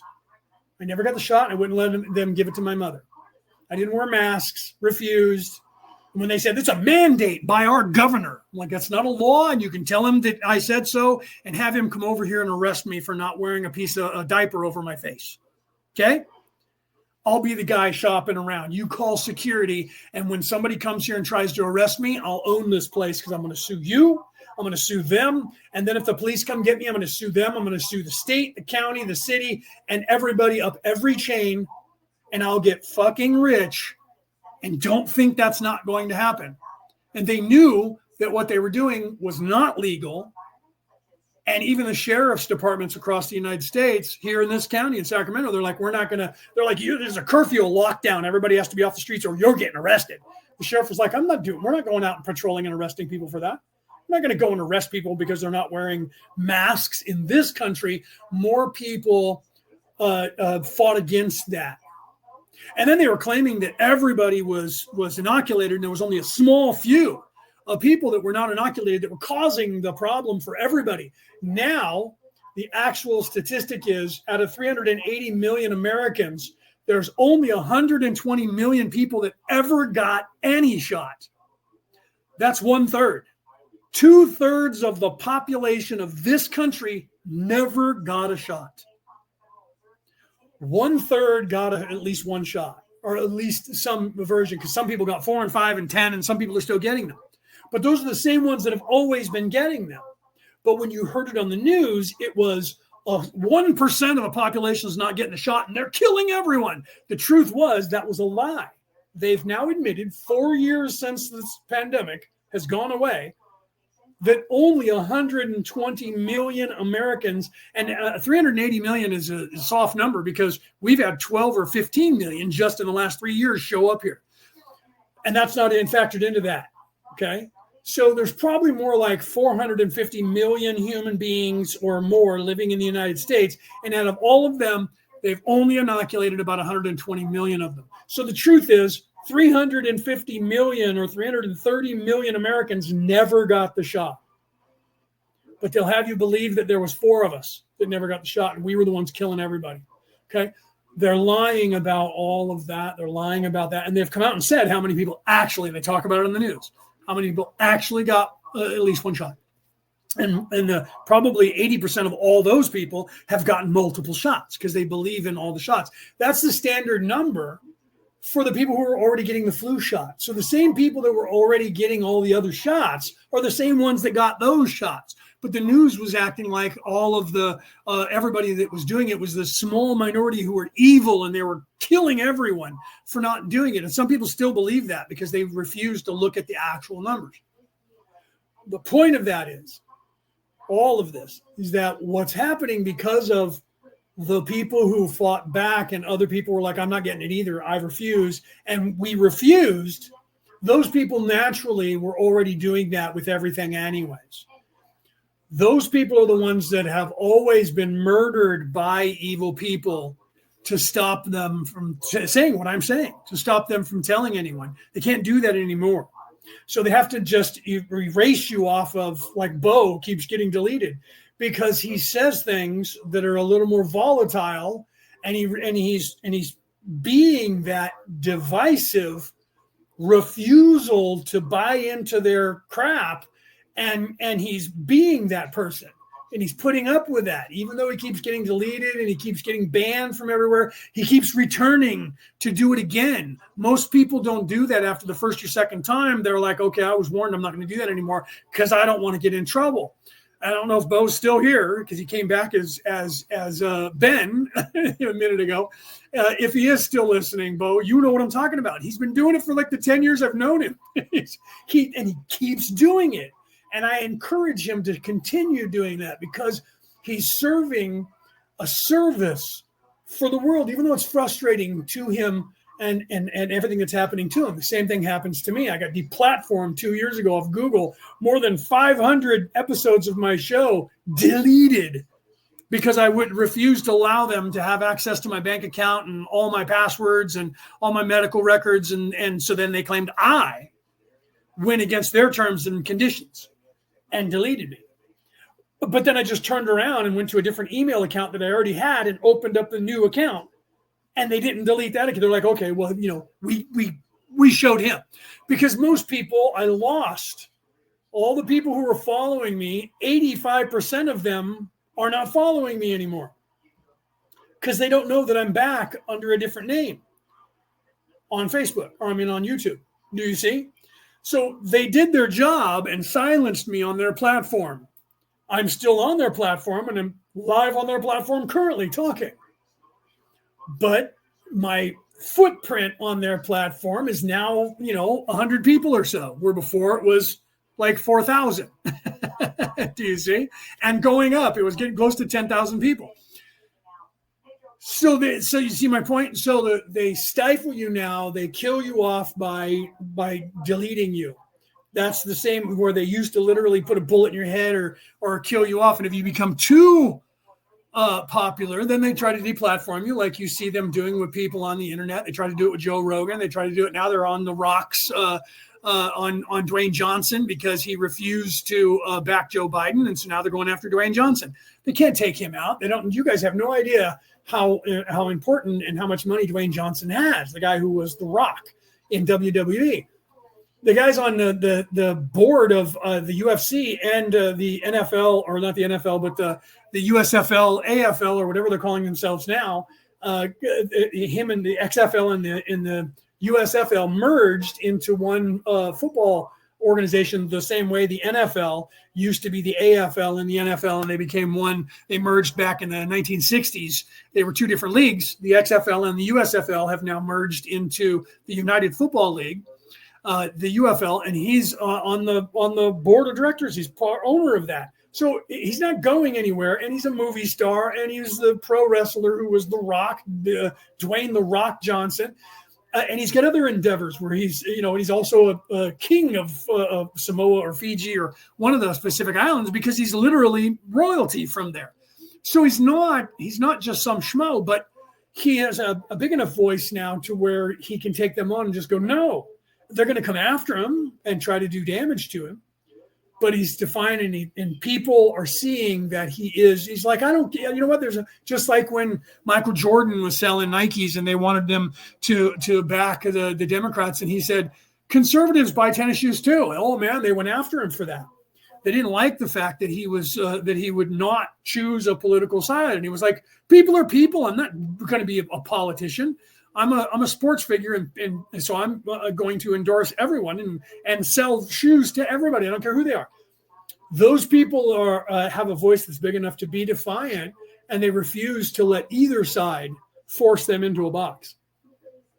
What that does is that creates a scenario within the psyche of everyone on the planet, and because we have gone from the warlike masculine kundalini energy moving into the feminine kunda buffer energy of the universe, the age of Aquarius, Baktun 13, there's a shift that is now happening across the entire human spectrum of creation that is here, and we're becoming more caring, more loving individuals, and the people are fighting back. All men are becoming pussies and and back in my day, you were a man's man. And those people are going to die in the next 5 to 10 years because they're old, and they come from a time in the 1930s and 40s when men were manly men, and women should be backhanded and get in the kitchen, you barefoot bitch, and you're supposed to have my kids and make my fucking dinner. That's the way they treated people and women 50 years ago when they were in their 20s. 60, 70 years ago when they were in their 20s. Okay. And then they're the ones who are trying to tell you that men are just a bunch of wimps now. They should be more like you were, and rape little boys and girls and treat people like that. Think about look at those people who are telling you that and trying to emasculate the men. And then you have people that are trying to do that even more so to take control. And all men should have sex change operations because they're truly women. Weird that they want to make all women men and all men women, but they don't want to let men be men and women be women. Think about that. They want to convince you that if you're a woman, you really should be a man. And if you're a man, you really should be a woman. Right? But they're not just leaving men to be men and women to be women. They're trying to confuse the genders and make you something that you're not. All men are actually women and all women are actually men. That's what they're saying to you with this whole DEI thing going on around the world. Wait, what? So hold on. So all women should be transitioned to be men and all men should be. Well, if you guys both do that, you can't have children. They're trying to lower the population of the earth and make sure that nobody can have children because they think there's too many people on this earth. So if they can cut off your genitalia and give you the other one, but now you can't have kids, and cut off your genitalia and give you the other one, but yet you can't have kids, they've done their job because you don't breed. You don't have kids, then you're going to have to adopt. And then they want you to convince your kid to get a sex change operation too, because they're trying to euthanize the people and downgrade. And that's actually happening. You're just unaware of it. The population of this earth is decreasing rapidly because nobody is having children for the first time in history. And it's all because of what they're doing to you on purpose, because there's too many people and they need to downsize, and they used to be able to just get you into a war and kill you all off. But that's not happening anymore. They're not capable of doing that. Okay.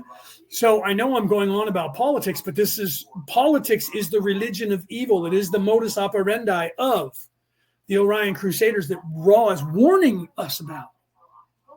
Everything that you see going on, this entire way of life, this existence that you think is normal, is not and was not normal on this planet until a certain time. And that was so long ago that you're unaware of it because you've never lived without this way of life, ever. Even if you've been on this planet for 100 generations, because it's been here longer than that.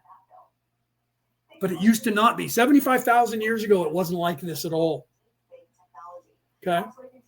When that civilization died and this one began, that is now dominant on this earth, it has been run by evil people, and they have gobbled up every place that wasn't like this until it's been like this.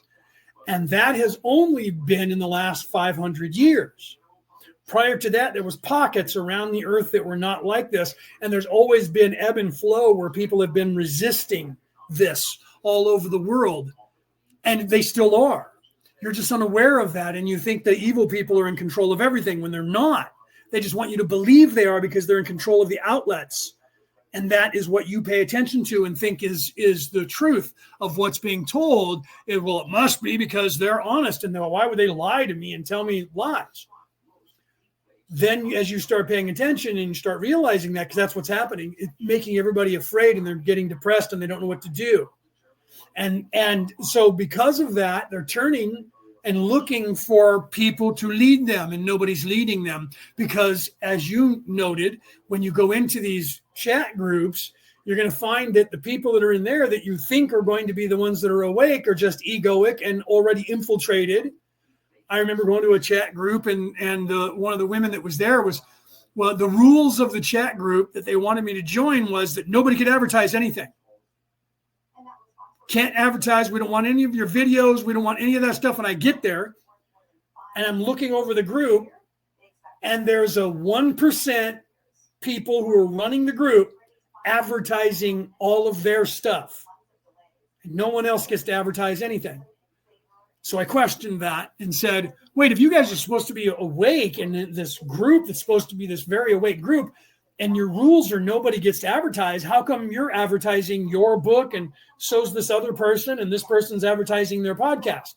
Oh, well, those of us who are moderators and people who run the group, because we own the group, we created it, we're promoting our stuff.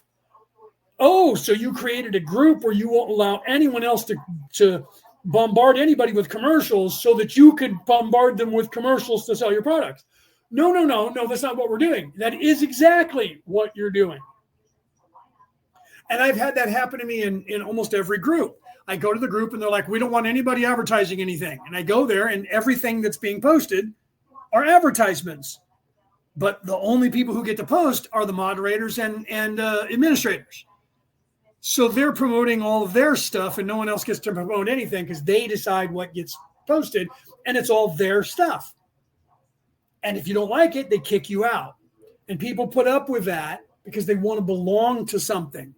And so they start following people I own Ancient Aliens Worldwide and we don't allow any promotions on there unless it has to do with ancient aliens and UFOs and the like. But then it has to be approved. So if you're a person who has a book or a podcast or something like that, it has to be approved by us and we'll put you on and we'll interview you on there. I don't promote my own show on that group. I own it. And I don't promote my own books or my own shit on that group unless it has something to do with ancient aliens. Okay? I'm going by my own rules. I'm not there promoting my shit and not letting anyone else promote their shit. I'm not letting anybody promote anything unless we're aware of it and we do it for you. So if you're talking about your new book, we'll help you promote it on that channel. Okay? And we don't charge people for it. Not yet, but we've talked about doing that because of the reach that we have worldwide, but we haven't started doing that. But I don't promote my own stuff. And I own the group and created it. And it has more than 300,000 worldwide members currently. I would be a hypocrite if I did that and then promoted my book every day, put it up on the screen for everybody to read my book, buy my book. Do you see? But people do that. So the very people that you're turning to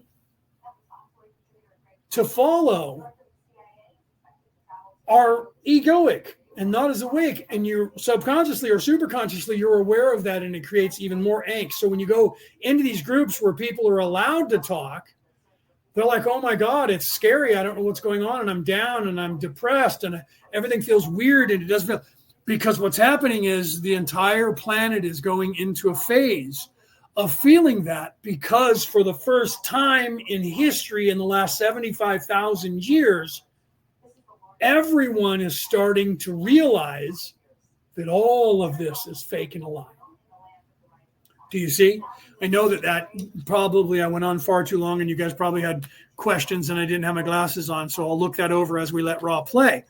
But you guys have to realize that that's what's happening in the world. And that's why people are looking around. And there's so many people they've bombarded. Everybody's got a podcast. Everybody's got a show. That right now there's no new technology to circumvent that anymore. So there's so many people that are trying to cash in that you have one person that has like 20 groups because they're trying to cash in. The problem with that is that everything is so watered down that nobody knows where to look. So they just hunker down in a place where they, that's like Cheers, the old television series, and the song that when everybody wants to go where everyone knows your name. I don't know the exact words, but that was the gist of that. Everybody goes to where everybody knows your name. So you go to a place where you get to know the people there, and then people just stick with it, whether they like it or not. At least I can go there and hang out with people who are kind of like-minded. And that's what happens. So unless I'm trying to sell you something and use the Jedi mind trick on you to get you to build and be focused on only building likes and clicks on my platform, which I could do, and I would have thousands and thousands, tens of thousands, hundreds of thousands of followers, but the content would wane, and it would only be about what you're used to being programmed with. I could do that in a second because it works. People go to McDonald's because they like McDonald's. People go to Burger King because they like Burger King. People go to whatever, Newcastle, Domino's, whatever you have in your country. You watch the news channel that you agree with. You watch the programs that you like and that your friends, so that you can fit. So that when you go to work, whatever your friends are all watching, you watch too, so you have stuff in common and you can talk to them and you can feel like you're part of the clique. Everybody wants to be, we're social beings.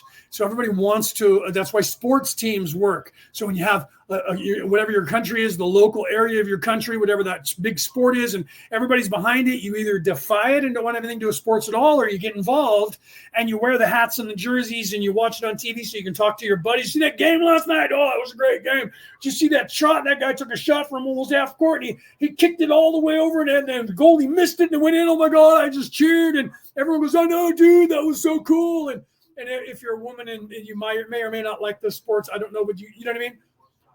You maneuver yourself to other people that like what you like. And sometimes you will like what they like, maybe because you don't like it, but because everyone else does and you don't want to be the outcast. That is what's happening in the world and always has. Those people who choose, it's a hard road to walk, to choose to go against the grain, because you become the outcast and your group of people around you, friends and the like, becomes very, very small. And that's very lonely. And it takes a very strong person to walk on the outside fringes of society and to see society for what it is, to be that outcast. And they've shown you that throughout history. If you watch the old Kung Fu movie from television series from the 70s, Kwai Chang Caine did that. And everywhere he went, he got into trouble because he always triggered somebody's ego, and they were all 10-year-old children mentally, even though they were 20 and 30-year-old men. And so they would always come after him and try to kill him, and he would always have to defend the defenseless and the weak and fight off these bad guys. And then he would move on to another place because they were all trying to kill him. And then when he would get to the new place, the same shit would happen. You see that in television series now, just in a different way. It's an allegory telling you the same thing. Celeste, welcome. Celeste knows what I'm talking about. Celeste, you just popped in. Maybe you were here for a minute and I didn't notice. But Celeste knows, like me, she gets kicked out of every respectable group because she does the same thing. She gets there and she looks around and goes, so why does God need a starship? You know, she looks around and goes, okay, so nobody's supposed to promote anything here, but I noticed that all the guys that are in charge are promoting all their own shit. Why is that? And they're like, you're out of here. And so I remember when I first met her years ago, the first thing she said to me is, you guys are going to kick me out of this group because I get kicked out of every group that I'm ever in because of who I am. And I laughed and said, you're going to do just fine here. And we never kicked her out of that group. She's come and gone whenever she's felt like it since I've known her. And I love her for that because she's never wavered of who she is to fit in for other people. She is an individual and she stayed that way and she's still that way. So you came in at the perfect time, Celeste, for me to, I know it sounds like I'm trying to pump up your ego, but I'm not. Because she's always been that way. Since the day I met her, she hasn't changed that way. And she's defiant towards these people that are bullshit, who are like, you know what, we do it my way here. And if you don't like it, you're out of here, which means they're looking for a reason because they're in control. Just ask them, they'll tell you. And everybody else has to kowtow to them or they're going to kick you out. Everybody that I know that I equate with, Ray Rhodes is the same way. She goes by a different last name now because she's married and I can't remember her married name. I love her husband too. They both play World of Warcraft. They're cool in my book. I play World of Warcraft still. But Ray it's the same way. Everywhere she goes, she gets kicked out or people hate her. Peter Coyle, who I haven't seen him here today, he's probably got a gig or he'd be here as well. Peter is the same way. He'll tell you every time he talks to me, that guy kicked me out of all his groups. So Bo, if he was still here, or Ben, if whatever the account that he's on when he was here earlier, the same thing happens to him because he's not causing problems by going and looking for them. But when he gets to a place, he looks around and goes, so wait a minute. So this is hypocrisy. You guys are saying that nobody can do this, but you're doing that. And then people get mad at him and he's like, screw you. I'm not going to kowtow to you. And they're like, you're out of here. That is exactly what's going on in the internet. That's what's going on in politics, in that evil religion. It's going on around the world. That is the modus operandi of narcissistic evil people in every endeavor. They call it politics. They call it the corporate ladder, stabbing somebody in the back. All of that is the same mindset. Those people who can weather that and not be swayed by it and just accept it, like Donald Trump is doing to the Democratic Party, whether you like him or not. He's that type A personality where he's like, screw them. I'm not afraid of them. And they're going after him in every way, trying to lock him in prison. And he's still fighting them, defying them. Robert Kennedy Jr. is another person. He's doing it he was a Democrat, still is a progressive, but he's running as an independent for the president of the United States against Joe Biden, and they're trying to eradicate him and erase him off the face of the earth right now and won't let him have any airtime because he, again, will not kiss the ring. He's like, no, you guys, even though your agenda is pretty similar to his agenda of the progressive left, he still is not going with their forever swamp ideology. And because his father and his uncle were both killed for doing the same thing, the same people who are descendants of the people who killed his father and his uncle hate him for it. And he's not afraid of them. He's standing up to them. Okay. Those people, even though they're both Trump and Robert Kennedy Jr., respectively, are on opposite sides of the spectrum when it comes to their ideology in that religion and politics, both of them are on the same side of being against those autocrats who are in charge now, those oligarchs who are in charge now. Both of them don't like the status quo the way it is. And they want to believe that they want to be the guy that's in charge. And so because of that, there's that war that's going on. Those people are defiant to the system, which Tom McDonald talked about in his song. Okay. Right. So that's a triple fire sign, right? I was born to be defiant. So I'm a Virgo, but I'm a triple Leo, right? Even though I'm a Virgo, that's by the 12-month calendar that we have currently, the Greco-Roman calendar. I'm a Leo by the 13 moon calendar. My name being Leonard, my initials being Leo. Leonard means Lionheart. Leo means lion. And so I'm a triple Leo, which is aggressive and defiant. In fact, the name Lionheart means strength of the lion, heart of the lion, meaning defiant. Leonidas means Leonard. Leonidas is the Greek word for Leonard. King Leonidas of the 300 who stood against Xerxes and fought off 1 million men and died doing it, which spawned the Greeks to take over the entire known world after that. In his revenge was done because of his strength as a person and who he was born to be. Some of us are just born to be that way, and we're defiant, and we refuse. I refused to get the shot during COVID. I still won't get the shot. Haven't gotten the shot. I don't like wearing the masks, and if I walk into somewhere and someone says you need a mask, I tell them fuck off. Call the police and have them arrest me because I won't put a diaper on my face. Not putting one on. There is no law that says I have to do it. Well, we can reserve the right to refuse your service to here. Okay, then you're not going to get my money unless I already pay you. If I go to a hospital and I pay that company like I pay Kaiser to be my medical, and they refuse me, I'll sue them because I pay them. They work for me. That's the problem that people don't realize. Those companies want you to think you work for them. I remember my buddy Paul, God rest his soul, he died a year ago. I remember he had a deviated septum, and he went into the doctors and they were like, you need to wear this breathing mask for the rest of your life. He says, I have a deviated septum. Why don't you go in and fix it?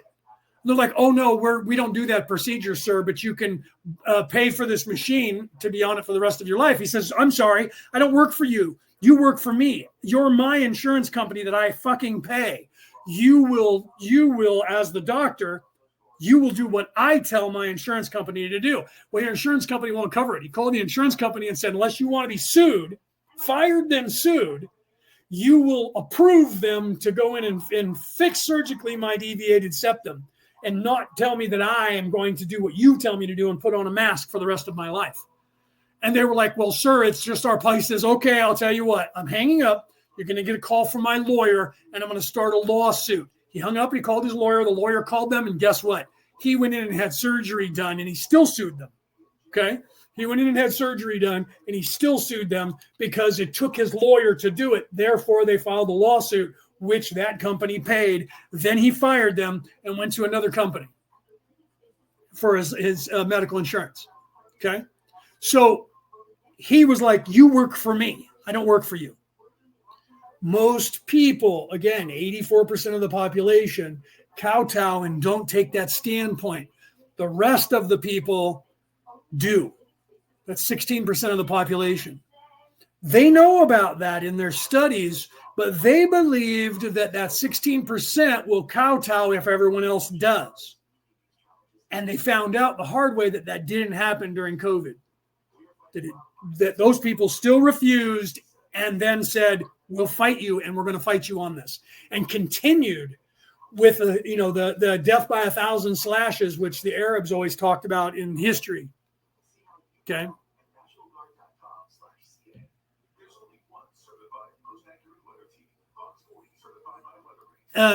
So wait a minute. So can you reread the last line from the book of Ra? You mean literally what we just covered here today, or are you saying from the last book of the Law of One? I don't have the book, so I can't just pull it up. Celeste said, can you reread the last line of the book from the book of Ra? There was something my friend heard she wanted to hear again. So if it's from what we were talking about today, yeah, I can just rewind, but that's just in this session. So if it's actually the last line of the book, I would have to look that up. So let me know that, because we can look that up right now if we need to, because I can just go to Melissa, thank you. She said, I just love listening to. Well, that's what I'm here to do is to help try and teach. She said, I love listening to you. I learned so much. So Celeste, let me know if it is actually the book. No, it's something that I just played. Okay, yes, I can go back and rewind that. Oops, hold on. Let me right now go back, and I'll back this up. right now. I just backed up a couple minutes and we'll let it play. So if it was something that was from here, yes, I will. Let me play this again. Right now, I just backed up. I don't know if it was just that same question. I just literally went click and pulled it back. So let me play this. And if it's, and by the time, if we get back up to where we were and you didn't hear it, let me know and I'll go back further. Okay. So let me do that so that we can hear that in case that there is something that she wants to address there. And then let me know what it is, if there's a question that she has, and we'll try to work on it and answer it. Okay. So let me go ahead and start playing raw. And Melissa, thank you for being here, by the way. I didn't see you earlier and say hi. If I don't have my glasses on, sometimes I don't see what you guys say unless I'm sitting back like this, because then I can read with this eye. I can read the chat. But if I'm sitting up here, I have to have my glasses on to read the chat. Okay, so let me play this and we'll try to find out what it was that your friend wanted to hear. And if there's any questions, we'll address that. Let's continue here with this. Understood by, shall we say, physicists, scientists, or doctors? 44.13 Questioner. What I am trying to get at in this session is any practices that we might be able to do to best revitalize the instrument, for it is going to be necessary to do all we can to do this in order to maintain our contacts. Can you tell us what we could best do to increase the instrument's vitality for these contacts? Ra, I am Ra. Your experience was a function of your ability to contact intelligent infinity. Therefore, it does not have a direct bearing upon this instrument's vital energy. We have spoken before of those things which aid this instrument in the vital energy, the sensitivity to beauty, to the singing of sacred music, to the meditation and worship, to the sharing of self with self and freely given love either in social or sexual intercourse. These things work quite directly upon the vitality. This instrument has a distortion towards appreciation of variety of experiences.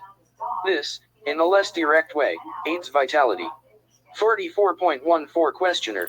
I think that's where we were. So I don't know if I went back far enough. Let me know, Celeste, if I didn't go back far enough, and if there is a question that she has about what Ross said there that we can clarify, that I can clarify if she needs that. Okay. So I'll just let it play a little bit more, but let me know if I didn't go back far enough, because I can always rewind again and go back further. Okay. I was looking at the diagram of the advancement of magical practices starting from Makath and ending at Kither. I was wondering if these corresponded to the colors or the densities, with Makath as 1, Yezid as 2, Had and Netzach being 3, Tifereth 4, and so on. Is this correct? Ra, I am Ra. This is basically incorrect, although you are upon the correct track of thinking. Right? Yeah, no, Rick goes, oh, it was the sex bit, right? Yeah, no, that's funny.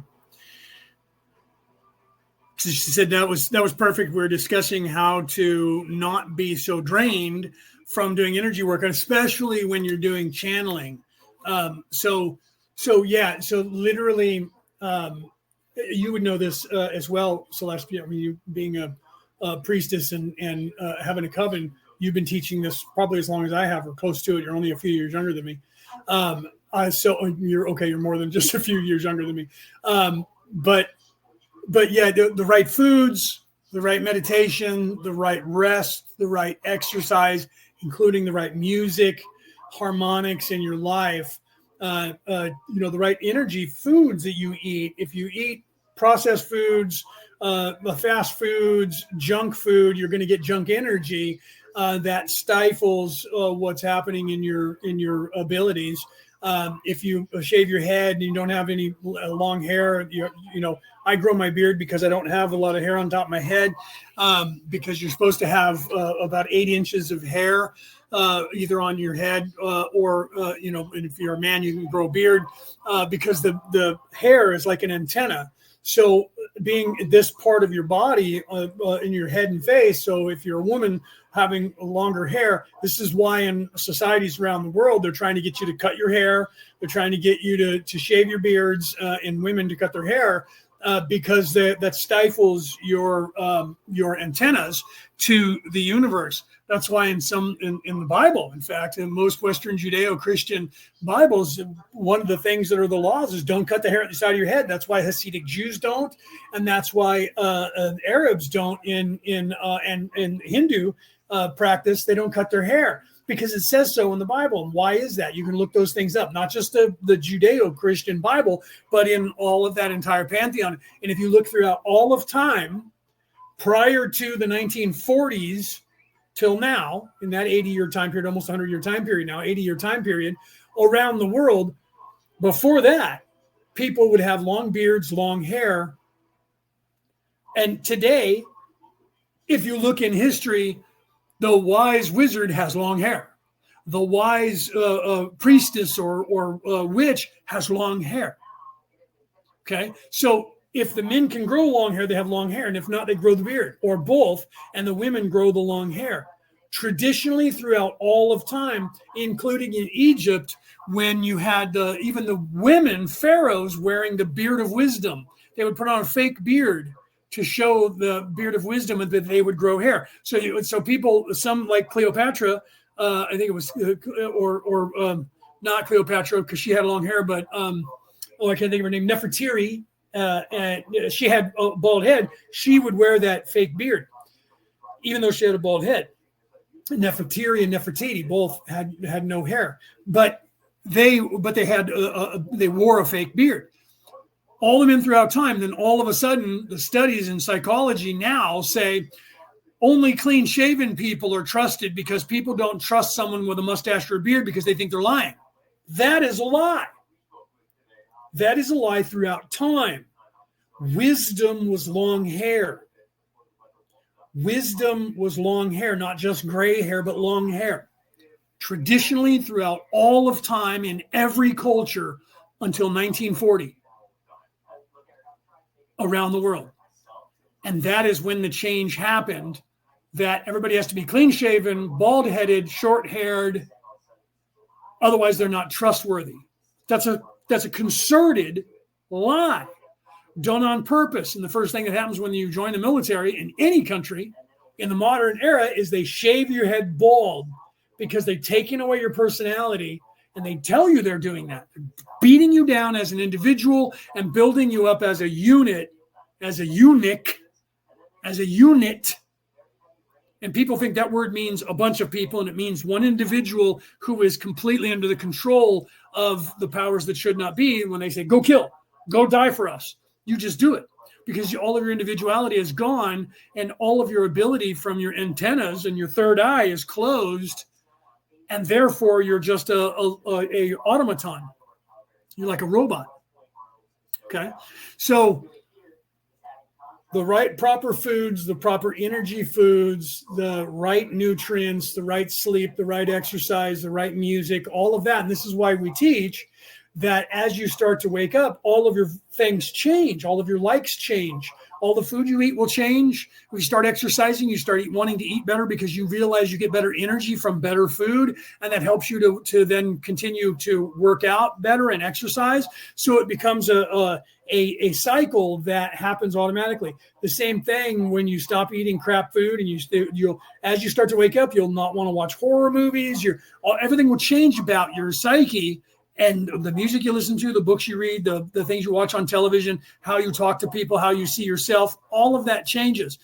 So you have to become aware of that. First step in avoiding a trap is knowing of its existence. You have to become aware of that in whatever you're doing. You have to be all in to that. And all of those things are encompassed. And at first it's hard because you have to, like when you're meditating, when I talked about to Denise about meditating, or anyone that I teach, the hardest thing is to quiet your mind. That's the first and hardest part of ascension, is the realization that I am not the thinking mind. I am not the ego. I am not this pain body. I am something completely different that is astral, in a different plane, not in third dimension. The other D that I'm in, the 3D I'm in, is not dimension, it's density. And density is a place of spirit, soul, that is not this physical place that is observing this physical place from that place. But the only way that you can see that is through the meditation or the realization that you're doing that naturally, to get onto that realization and to then start to practice that. So what you're trying to do in meditation is achieve that place of the experiencer. And what you're trying to do here is to achieve that all the time in your entire life, in your conscious waking life, all day, all night, every day, is what you're trying to achieve. You're trying to achieve that place of meditation that is outside the reach, above the reach of your thinking mind, above the reach of your ego at all times. That's the hardest thing to do, is to realize and reach it for the first time. Once you experience it once, that's why we show you that 30-second meditation to do that. Once you experience that once, you realize that it's achievable and you know what you're looking for. And then it makes practicing meditation become easier because you know what you're trying, the outcome is what you're trying to do. And the more often you do that, the easier it becomes for you to do. And eventually you perpetually get into that state. But everything in this place tries to pull you out of that. The television, the internet, people around you, your coworkers, life just driving down the road, because most of those people are in this place. And they're not even in the current now in this place. They're in this place and they're thinking about what they have to do, thinking about what they didn't do, thinking about where they're going, and they're not thinking about what they're doing. They're thinking about everything else. I got to go here, I got to go there. I don't have enough time in the day. I got to do this and I got to do that and I got to do that and I got to do this. I forgot to do this and I didn't do that and I didn't know my no. And so you're so scatterbrained that you're not living in the now. That's why we say stop and smell the roses. Okay. So let's continue with Raw. But yeah, you have to practice that all the time and be aware. That's why I don't drink out of plastic. I drink out of glass. This is porcelain, which is better than plastic. But I don't drink out of plastic. I don't drink out of certain things. I don't drink bottled water because the plastic is a carbon footprint. So this is a peanut butter jar that I paid for when I bought peanut butter. And why not? It's a glass that works just like a glass to drink out of. And I got it with a jar of peanut butter. And so now I just recycle those. Do you see? So all of my drinking cups are old peanut butter jars. And I threw away everything else. My mom likes to drink out of plastic. Well, she's old and they're lighter, so I let her do that. So she drinks out of plastic and I drink out of glass or porcelain when I drink my coffee. So I have coffee in here, or tea, today it's coffee, and have water in here. Okay. And that's why I do that. Why? Because of the crap that's in everything else. And then I filter my own water. So I'm not buying the water in case after case after case. First thing I did when I got here was realize my parents had 4 or 5 cases of water sitting around, and they had all these plastic bottles that were going out. And okay, they're going to a recycle bin, but that's a high carbon footprint. I'm like, why don't you just buy a filter and filter your water? It's going to be better filtered than what you're getting in that bottled water anyway. And your carbon footprint decreases. So you don't have this plastic that doesn't ever break down. It just breaks down to smaller particles, but it doesn't go away. And so people are like, I recycle. It still doesn't break down. So they're creating new plastic to make those bottles of bottled water, then wrapping it in plastic. And then you take it home and you take it on. No, I threw it in the recycle bin, so it goes somewhere and it's being recycled into what? Into some kid's toy or something else. And then eventually that's going to be thrown in the garbage.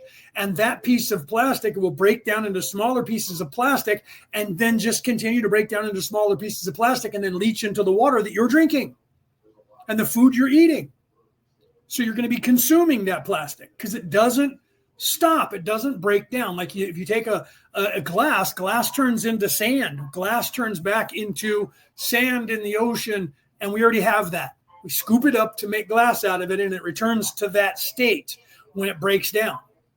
So that is renewable and recyclable. Plastic is not something that is natural on this earth that we go and get. Plastic is a byproduct of our fossil fuels being turned into gasoline from oil. So we consume the oil and we turn it into gasoline, and one of the byproducts of that is soap, and the other byproduct is plastic. And so we're using the plastic and molding it into shit. But the truth is, it doesn't occur naturally in nature. It's when we're changing the chemistry of the oil to leach the petroleum out so that we can make that blow up in our cars that we're getting the plastic. This is why people say, well, we should go to electric. The problem is that they don't want you to know about that these electric cars are putting particulates in the air that are more polluting than what they're replacing from the fossil fuels and everything that comes out of the tailpipe of the fossil fuel. You can look that up. But I would stay off Google trying to look it up. I would look it up on DuckDuckGo where they're not going to be lying to you. But even Google, because people on the news are talking about it. They don't want you to know about that because they want you to buy into these electric cars. The truth is that what's being emitted out of that tailpipe, the ionized electricity from that engine, just like if you go into a tattoo parlor, you can smell the ionization from that electric engine that is running the tattoo gun, is the same electric engine that's running your car. You just don't notice the smell because that one is very pungent in a small room. So walk into a tattoo parlor and smell the air.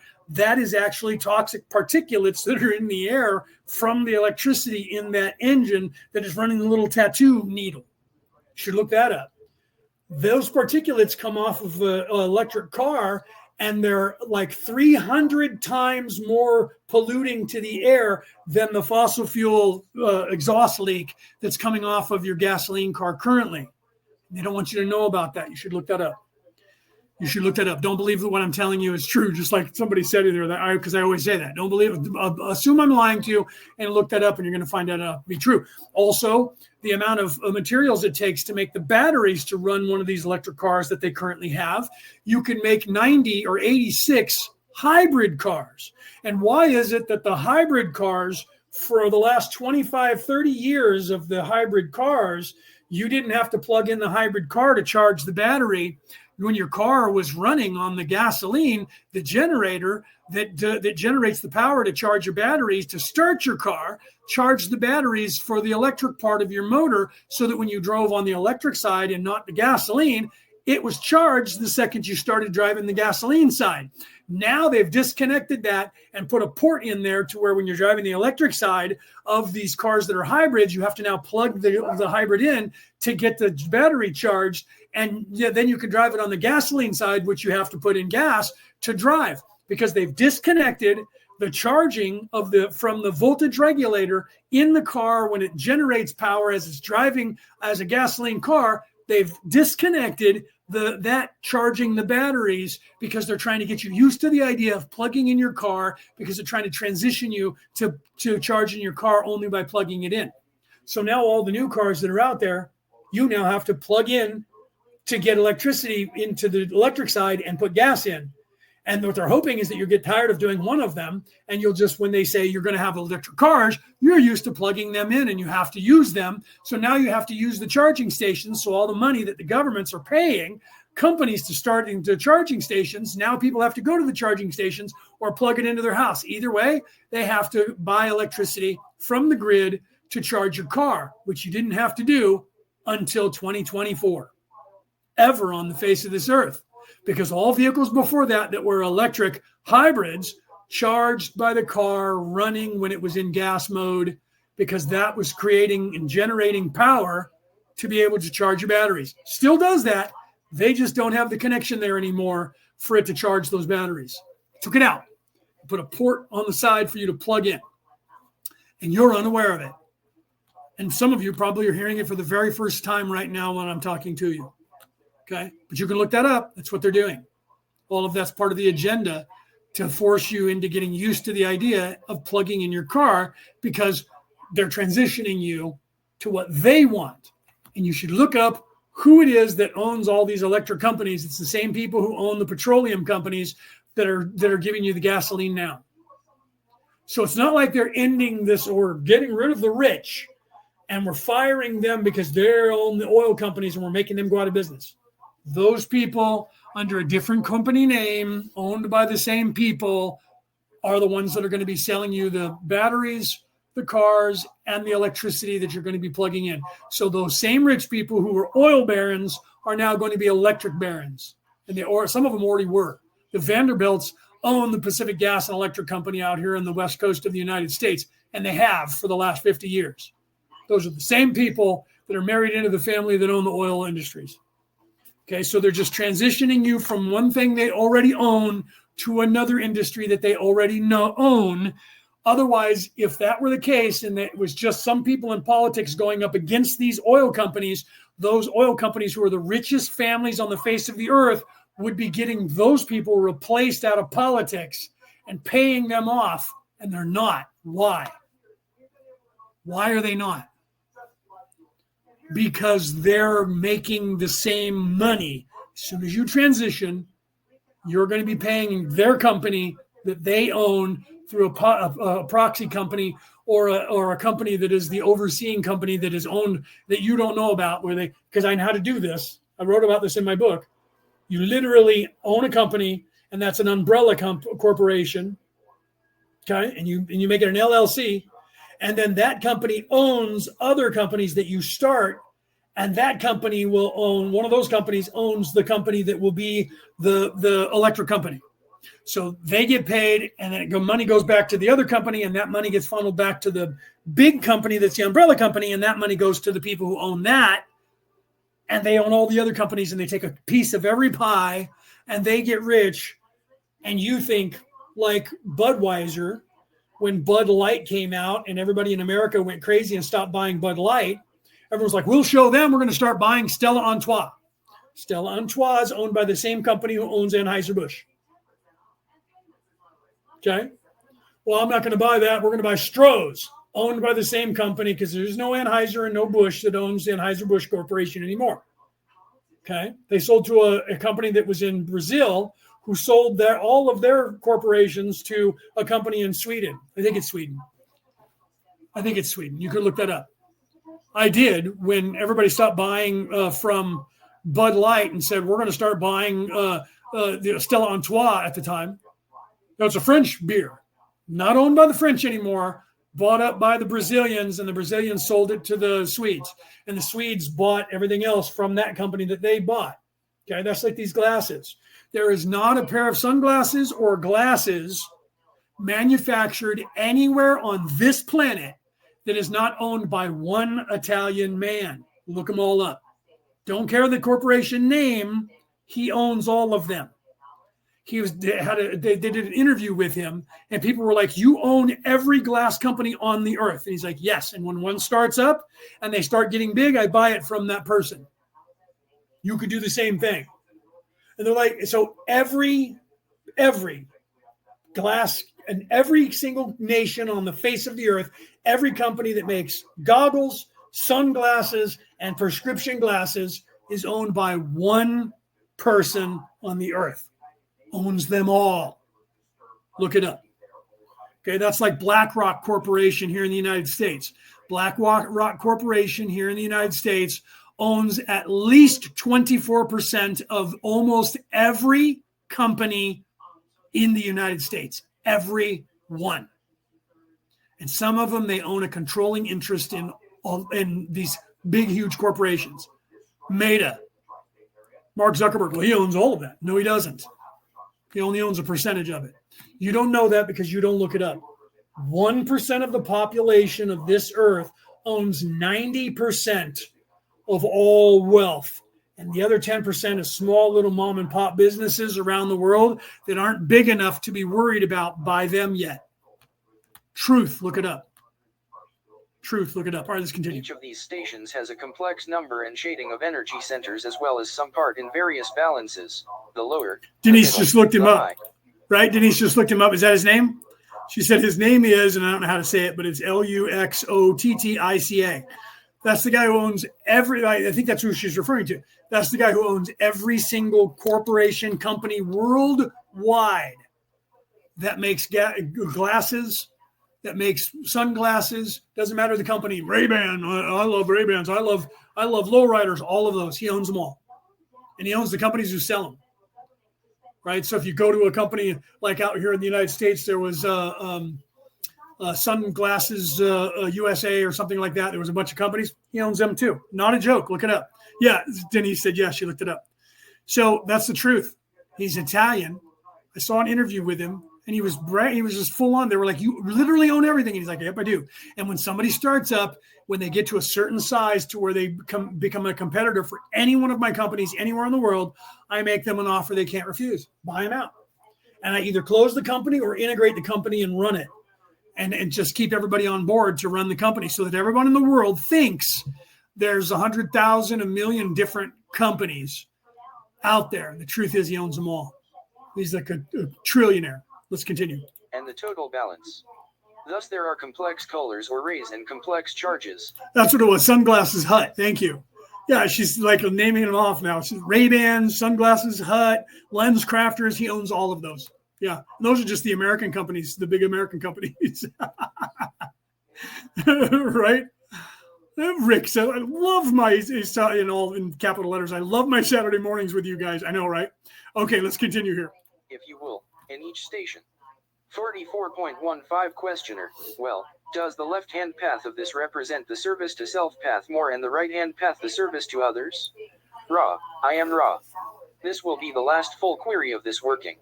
This is incorrect. Yeah. These stations are relationships. Each path has these relationships offered. The intent of the practitioner in working with these powerful concepts determines the polarity of the working. The tools are the tools. 44.16 Questioner. As an ending question I will just ask, is it possible, then, for the ipsissimus to have either positive or negative polarity, or must he be neither? Ra. I am Ra. We shall respond to the meaning of this term in a specialized sense. The ipsissimus is one who has mastered the tree of life and has used this mastery for negative polarization. Is there any brief query which we may respond to as we take leave of this instrument? 44.17 Questioner. I am sorry that we got a little off the track today. I think the most important thing we accomplished is knowing how to better regulate the instrument's sessions, and I would hope that you would bear with me for my inability to select questions properly at times, since I just happen, sometimes, to probe into areas to see if there is a possible direction we may go, and once entering, Other than that, I would just like to know if there is anything this session that we could do to make the instrument more comfortable or to improve the contact. Ra. I am Ra. There are no mistakes. Be at rest, my friend.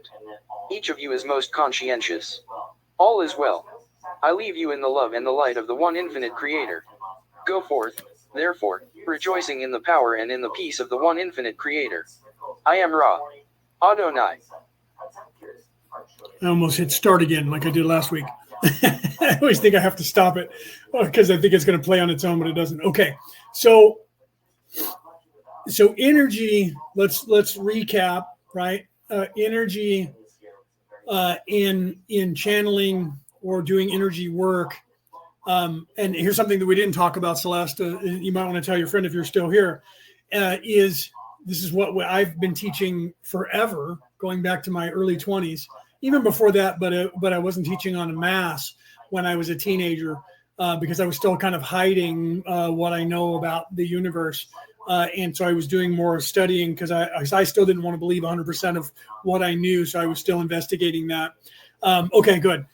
Celeste said, no, we're still here. So you should never use your own personal energy. And this is why Dawn was questioning Ra. Was because he was like, well, it seems like that Carla's using her own personal energy.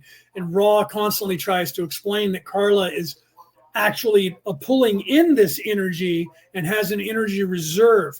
You should never use your own personal energy. You should always draw energy in from the universe to do any work. Even if you're going to be working with the energy of the universe, you should never transmute the energy. You're going to do that anyway because you have to transmute it through yourself. That's why we all end up with white hair. That's why I used to laugh when I was in my 20s and I would say, show me a witch or a warlock. Show me a druid or a druidess, a priest or a priestess, and I'll show you someone who dyes their hair. Because transmuting energy makes you lose the pigment of your hair quickly. So the more that you're casting spells, the more that you're in any way channeling energy, channeling someone, being a medium and doing medium work, casting spells, writing spells, anything where you're doing that and bringing energy through, like I'm a Reiki master teacher, utilizing that energy and transmuting it through your physical body, it drains your physical body of the color of your pigment of the antenna, your hair.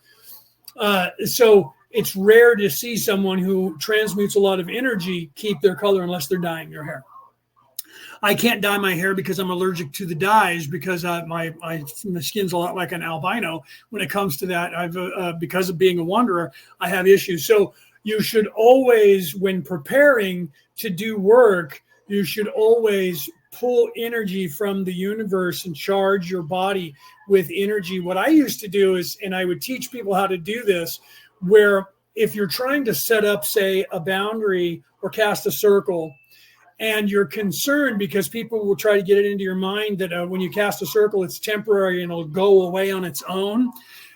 if you didn't have somebody teach you that in the beginning, when you're doing things, you have a better chance of not having to think about that and creating something that's temporary. But the world will try to bombard you and break down your barriers.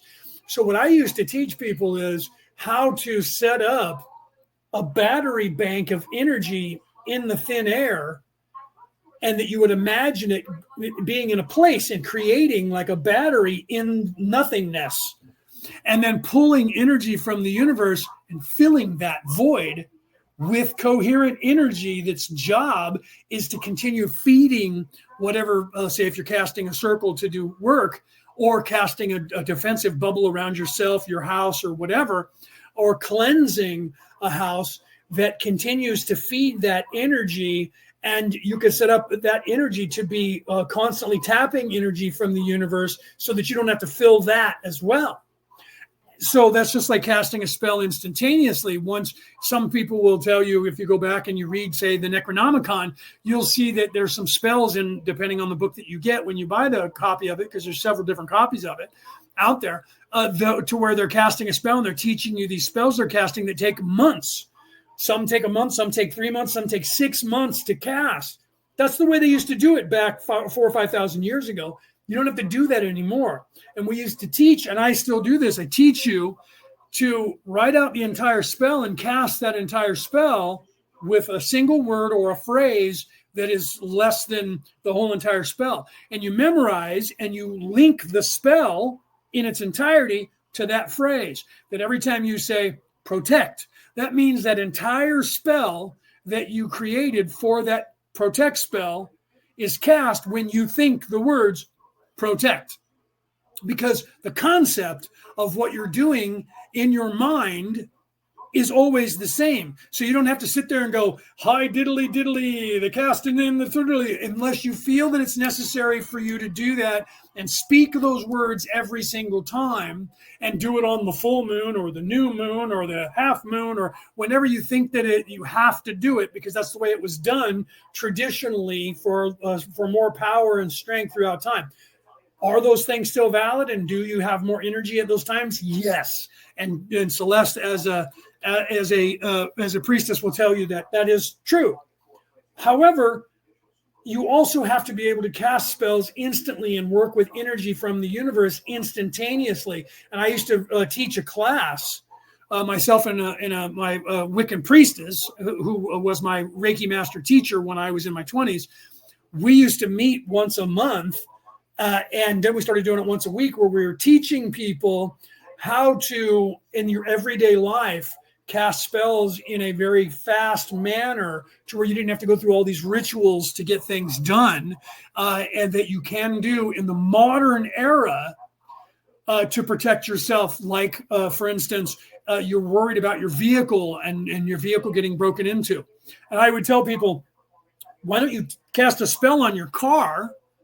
Every time you get out of your car, you cast a spell on that car, that anyone that comes within 10 feet or 20 feet of that car believes that car is owned by a sheriff's deputy. They don't know how they know it, but every time they look at the car, they go, that's a cop's car. I better not fuck with that, because they're probably recording everything, or they're around here somewhere.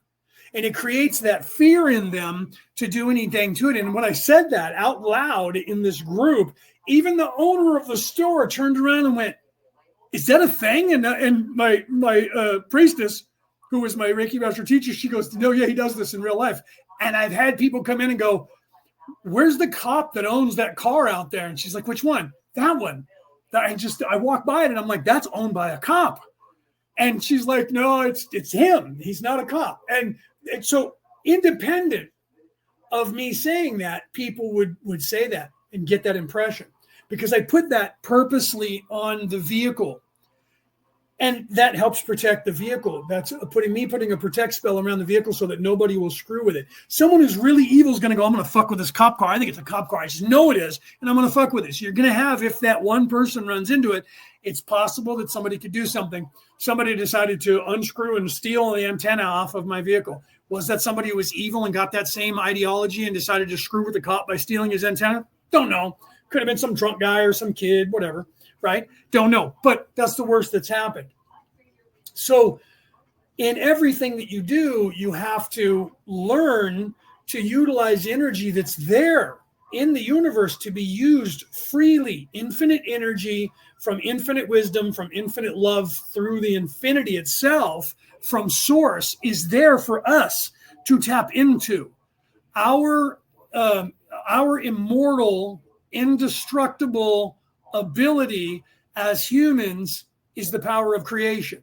We are co-creators because we are, in fact, the creator. And we're supposed to be aware of that.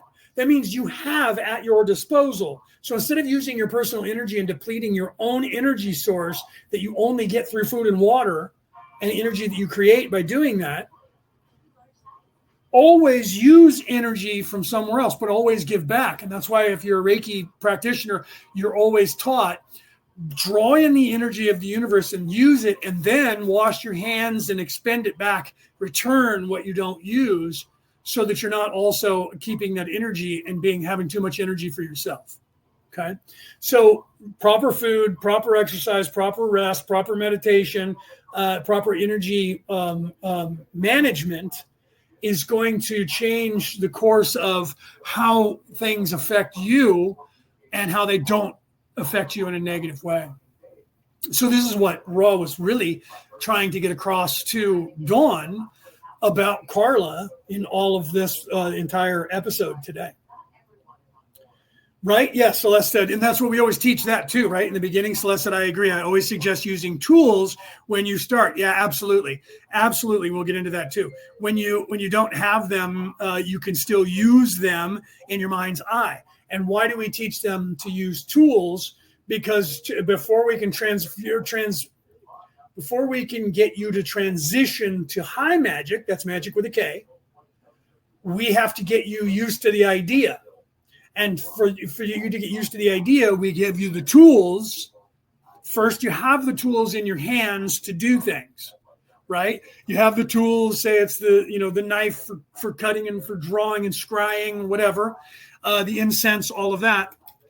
And then we transition you, like Celeste just said here, into even if you don't have the physical tool, now you're used to the mindset of the tool. You can now tap into the tool in your mind's eye and still go through the motions of having the tool. Now you're projecting, and then eventually we take that away from you and show you that you don't even need that because you are the tool. So your next evolution is that you don't need the tool. You don't have to project the tool in your mind because you are the tool. And then you become the tool, become the spoon. That was the message in the Matrix. How do I make the spoon move? You become the spoon. You are the spoon. So that's what the kid was trying to get that across to Neo. Neo got that when he died and then stood back up and was able to see, but they didn't tell you about that in the movie, that's how he learned that. He became the tool. He became the tool. He became the spoon, and then he stood back up and he wasn't dead, and then he could see the Matrix for what it was now, because that was his awakening, his epiphany, his death and resurrection as the hero character, as the savior character in the Matrix. And so he then stood up and he could not be killed by anyone in the Matrix because he was above it, because he is the Matrix. And that was what that entire movie was supposed to be showing you. So you have to become the tool and realize that. So the first evolution is, here's tools that you use, and we teach you how to empower those tools with energy. You're doing it, and you're giving that tool the energy, and your will and what you're doing, right? The charm of making, right? By your creation, you're making this happen. Then even if you don't have the tool, you can still do it. We get you used to that idea. And then eventually in high magic, when you start to learn that, is you are the tool. You have been the tool from the beginning. You're the circle you're casting. You're the altar. You're the incense. You are all of those things. So as we transition you into higher and higher magic, you are able to transmute more and more energy and do these things more instantaneously. This is the way it is with spirituality in general, not just magic. For those of you who might be religious, and I just offended you by talking to, oh, now you're the devil, man, right? But yeah, Celeste is absolutely right. So we always suggest using a tool, like she said, when you start, and then when you don't have them, you can still use them in your mind's eye. And the next transition is you are the tool. You don't need any of that. But the Padawan learner will not be able to do that. The transition in the middle, they'll be able to accept it and do it without the tool, because now they see that they were the one that was charging the tool anyways. And that transitions you to the higher magic of you don't need any of that, because you are the tool. You are the creator. You're the co-creator of this place. So therefore, this place has to bend to your will because you created it. We all created this, because this isn't really happening. It just thinks it is. Okay. It was designed to think that it's happening. It's not alive. It's in our mind. So it is alive in that sense. It's being recreated here constantly by all of us. Trees are green because we all see them as green and we agree that they're green. Therefore, they're all different shades of green, unless they're in fact red or orange or yellow, right? And we look at the seasons and say that's the seasons. If you live anywhere where there's seasons, like in the United States, especially in the East, where you have the 3 seasons and the transition, your whole life has been that way. You expect it to be that way. So when you go into autumn, you expect that autumn is going to be. You're creating that because you're believing that it's supposed to be that way and that it's going to continue that cycle. Do you see? So you are the creator. You are what is creating this place. That's the transition into higher magic, from high magic into higher spirituality, from spirituality to the realization that I am not the thinking mind. I am not the physical pain body. I am not the ego. What am I? I am the spirit. I am the observer. I am the creator. I am the experiencer. None of this is happening to me. It's all happening for me. As you're moving up in your ascension, you start to realize that, and you start becoming more energy, and you start losing the physical body. You become denser in a spiritual way, which is in density, not in dimension. And that is where you're trying to transition through meditation. That is what this entire episode, this entire session was what Ra was trying to get across to Dawn, who was kind of missing it. And he was trying to explain to Dawn that particular scenario. And they get into it a little bit further in the next session. Okay. So do you guys have any other questions? If not, I'm probably going to get off here because it's almost 6 o'clock now, right? 5:37 my time. So it looks like right. So it looks like some of you are already starting to leave anyway, right? So it's getting late anyway. So we'll just call it because we finished that session. So instead of starting, we'll start the next session. We'll start session 45 because that was 44. We'll start session 45 next week. Okay. So remember that in your daily life, that transitioning your energy is going to need more processing of energy, which means you need better consumption of energy. You need to rest, you need to exercise, you need to sleep properly, you need to eat properly, and then you need to change things about your life. That's why I literally said that in my reel, that you need to relax. Last night when I posted that one, relax and trust in the universe. And if you can't relax, you need to change something about your life because something's wrong. So if you can't quiet your mind and you can't relax, there's something in your physical life that's not right, and that's why you can't do it. So the first hardest problem is quieting the mind. So first you have to realize that it's not you. That's not me. I'm not the thinking mind. That's just something that is designed to be like this here. The ego is designed to do that. The mind is designed to do what the ego says or what I say. And that's just the physical body. That's this place. And it's susceptible to whatever I tell it to do. Its job is to run this pain body. My job is to tell it to do that. But I don't sit here and think heartbeat, heartbeat, heartbeat, heartbeat, inhale, exhale, heartbeat, heartbeat, blood pump. I don't think those things. That's what the mind does on its own. It is the engine that runs this body. I'm not that engine. I'm the person driving the body. Do you see? I'm not the engine. The engine is this flesh thing inside my head that we call a brain. That's the engine that's running this body. The heart is the central organ that's keeping the body going, right? But the mind is what's keeping the heart going and everything else. It subconsciously says, inhale, exhale, pump, pump, pump, pump. And when I move, I think, move my fingers, and the brain makes the fingers move. It's driving this. I'm not thinking, move this finger. I come up with a concept of I want my finger to move, and the body does it for me automatically. Okay, that's called muscle memory. Once you do a thing enough, the brain realizes what your concepts are. So you're just thinking concepts, you just don't know that until you become aware of it. And that's where we're trying to get you into that position of when you're transitioning into the higher self, is the realization that you are higher than this. And we show you how to achieve that. And that's what you're trying to achieve in meditation. And then we tell you that's what you're trying to achieve at all times, is to get yourself, after you wake up, your ego's going to scream at you and your mind's going to tell you all kinds of negative shit, scare you, freak you out, or tell you you're the greatest on the face of the earth at everything. Just ask me, I'll tell you. Once you transition into the physical body, you then are supposed to be trying to get to a place where I am in that place where I'm the witnesser, I'm the experiencer, and you're trying to stay there all day, no matter what's going on in the universe. Once you can achieve that, which is hard, once you can achieve that, you don't have to sit down and meditate all day, because you're actually meditating at all times. Every chance that you're not being occupied by something distracting you, and when something distracts you and you realize you got distracted, you push yourself back into that place again. That is what you're trying to achieve. Your success in getting out of this place is determined by your focus. That's why Qui-Gon Jinn said that in the Star Wars movies. Your focus, remember, your focus decides your reality.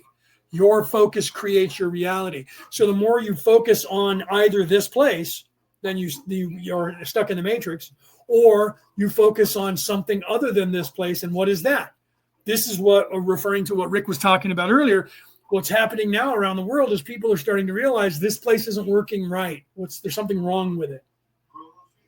It's that moment that Neo had in the Matrix when he was in the Matrix for the first time, and they were walking along and he saw the cat walk by, and then he looked up to follow the people and the cat walked by again, the same cat. And he was like, that's weird. I just saw a cat walk by, and then the same cat walked by again. And they're like, are you sure it was the same cat? Yeah, why? Something's changed in the Matrix. Okay. That's what's happening to you around the world, is you're starting to realize something's wrong with this reality. And you don't know what it is. Even if you're unaware of it, but you know that you've been stuck here and you feel like you've been stuck here. I'm tired. We've been here a long time. I'm only whatever age you are, 25, 30, 35, 40, 50, whatever your age is. But it feels like I've been here for like a really long time. It's just really heavy and everything's weighing on me and I don't get it. That's where everybody is starting to get. And they're looking around for someone to tell them what's going on. And 90% of the people that are supposed to be awake in these places are just advertising their skills and themselves to make money. They're not actually teaching anyone anything.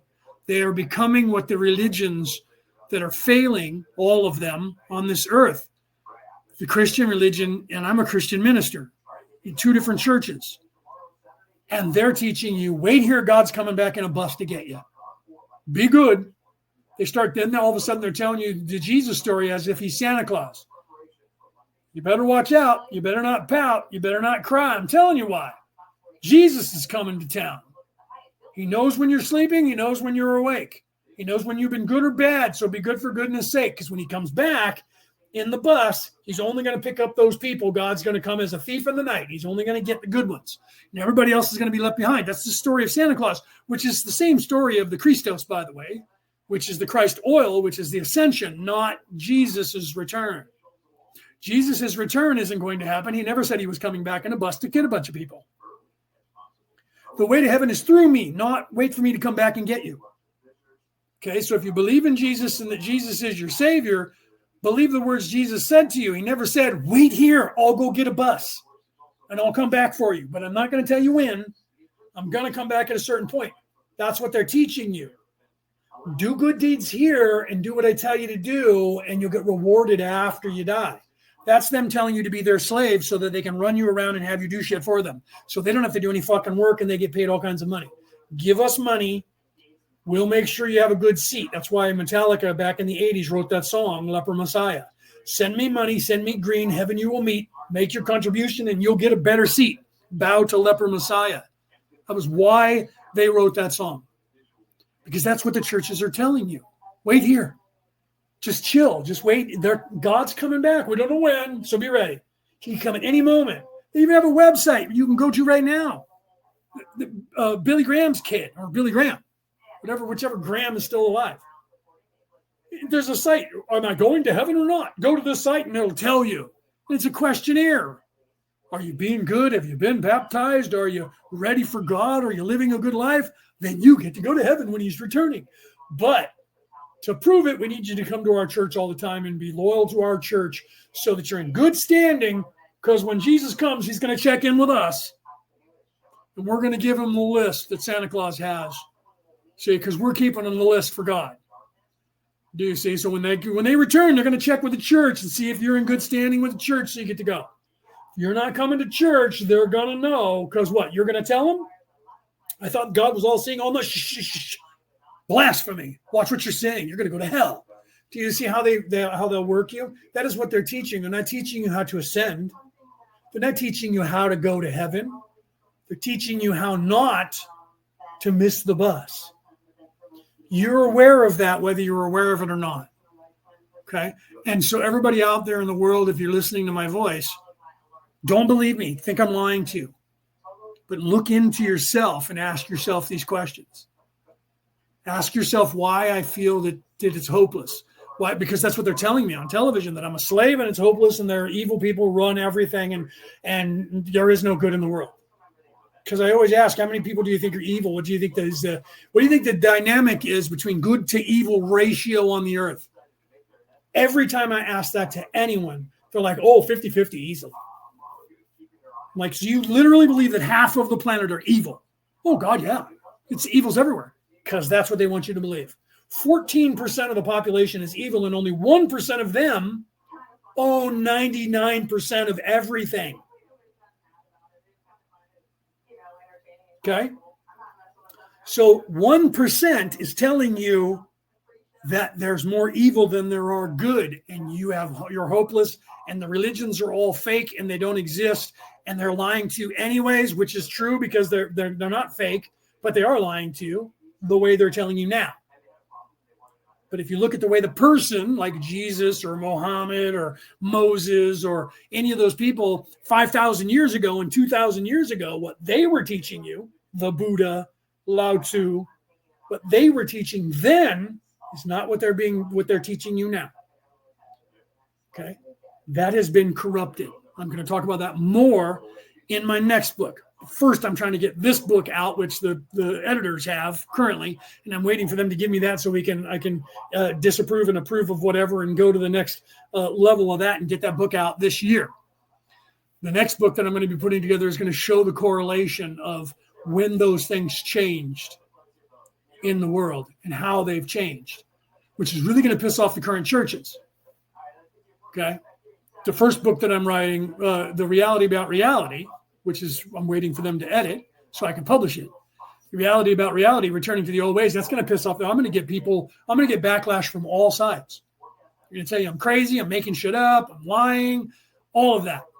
Believe them and look it up for yourself. Think for yourself. All right, guys. I love you guys. I will see you guys next week and we'll start the next session. Have a great weekend. Saturday, if you're over on that side of the Prime Meridian. Friday night, if you're over on this side of the Prime Meridian. So early morning, if you're European or Eastern from that, because it's already going in the morning for you over there. But if you're out here in Hawaii, Hawaii and Alaska is the only place behind me in time. Because I'm in California. All right, guys. I love you guys. Have a great day. Have a great weekend. I will see you next week. This has been Orion Rising. I am your host, Leonard O'Neill. Good morning, good afternoon, good evening, or good morrow, depending on where in the world you are tuning into this show.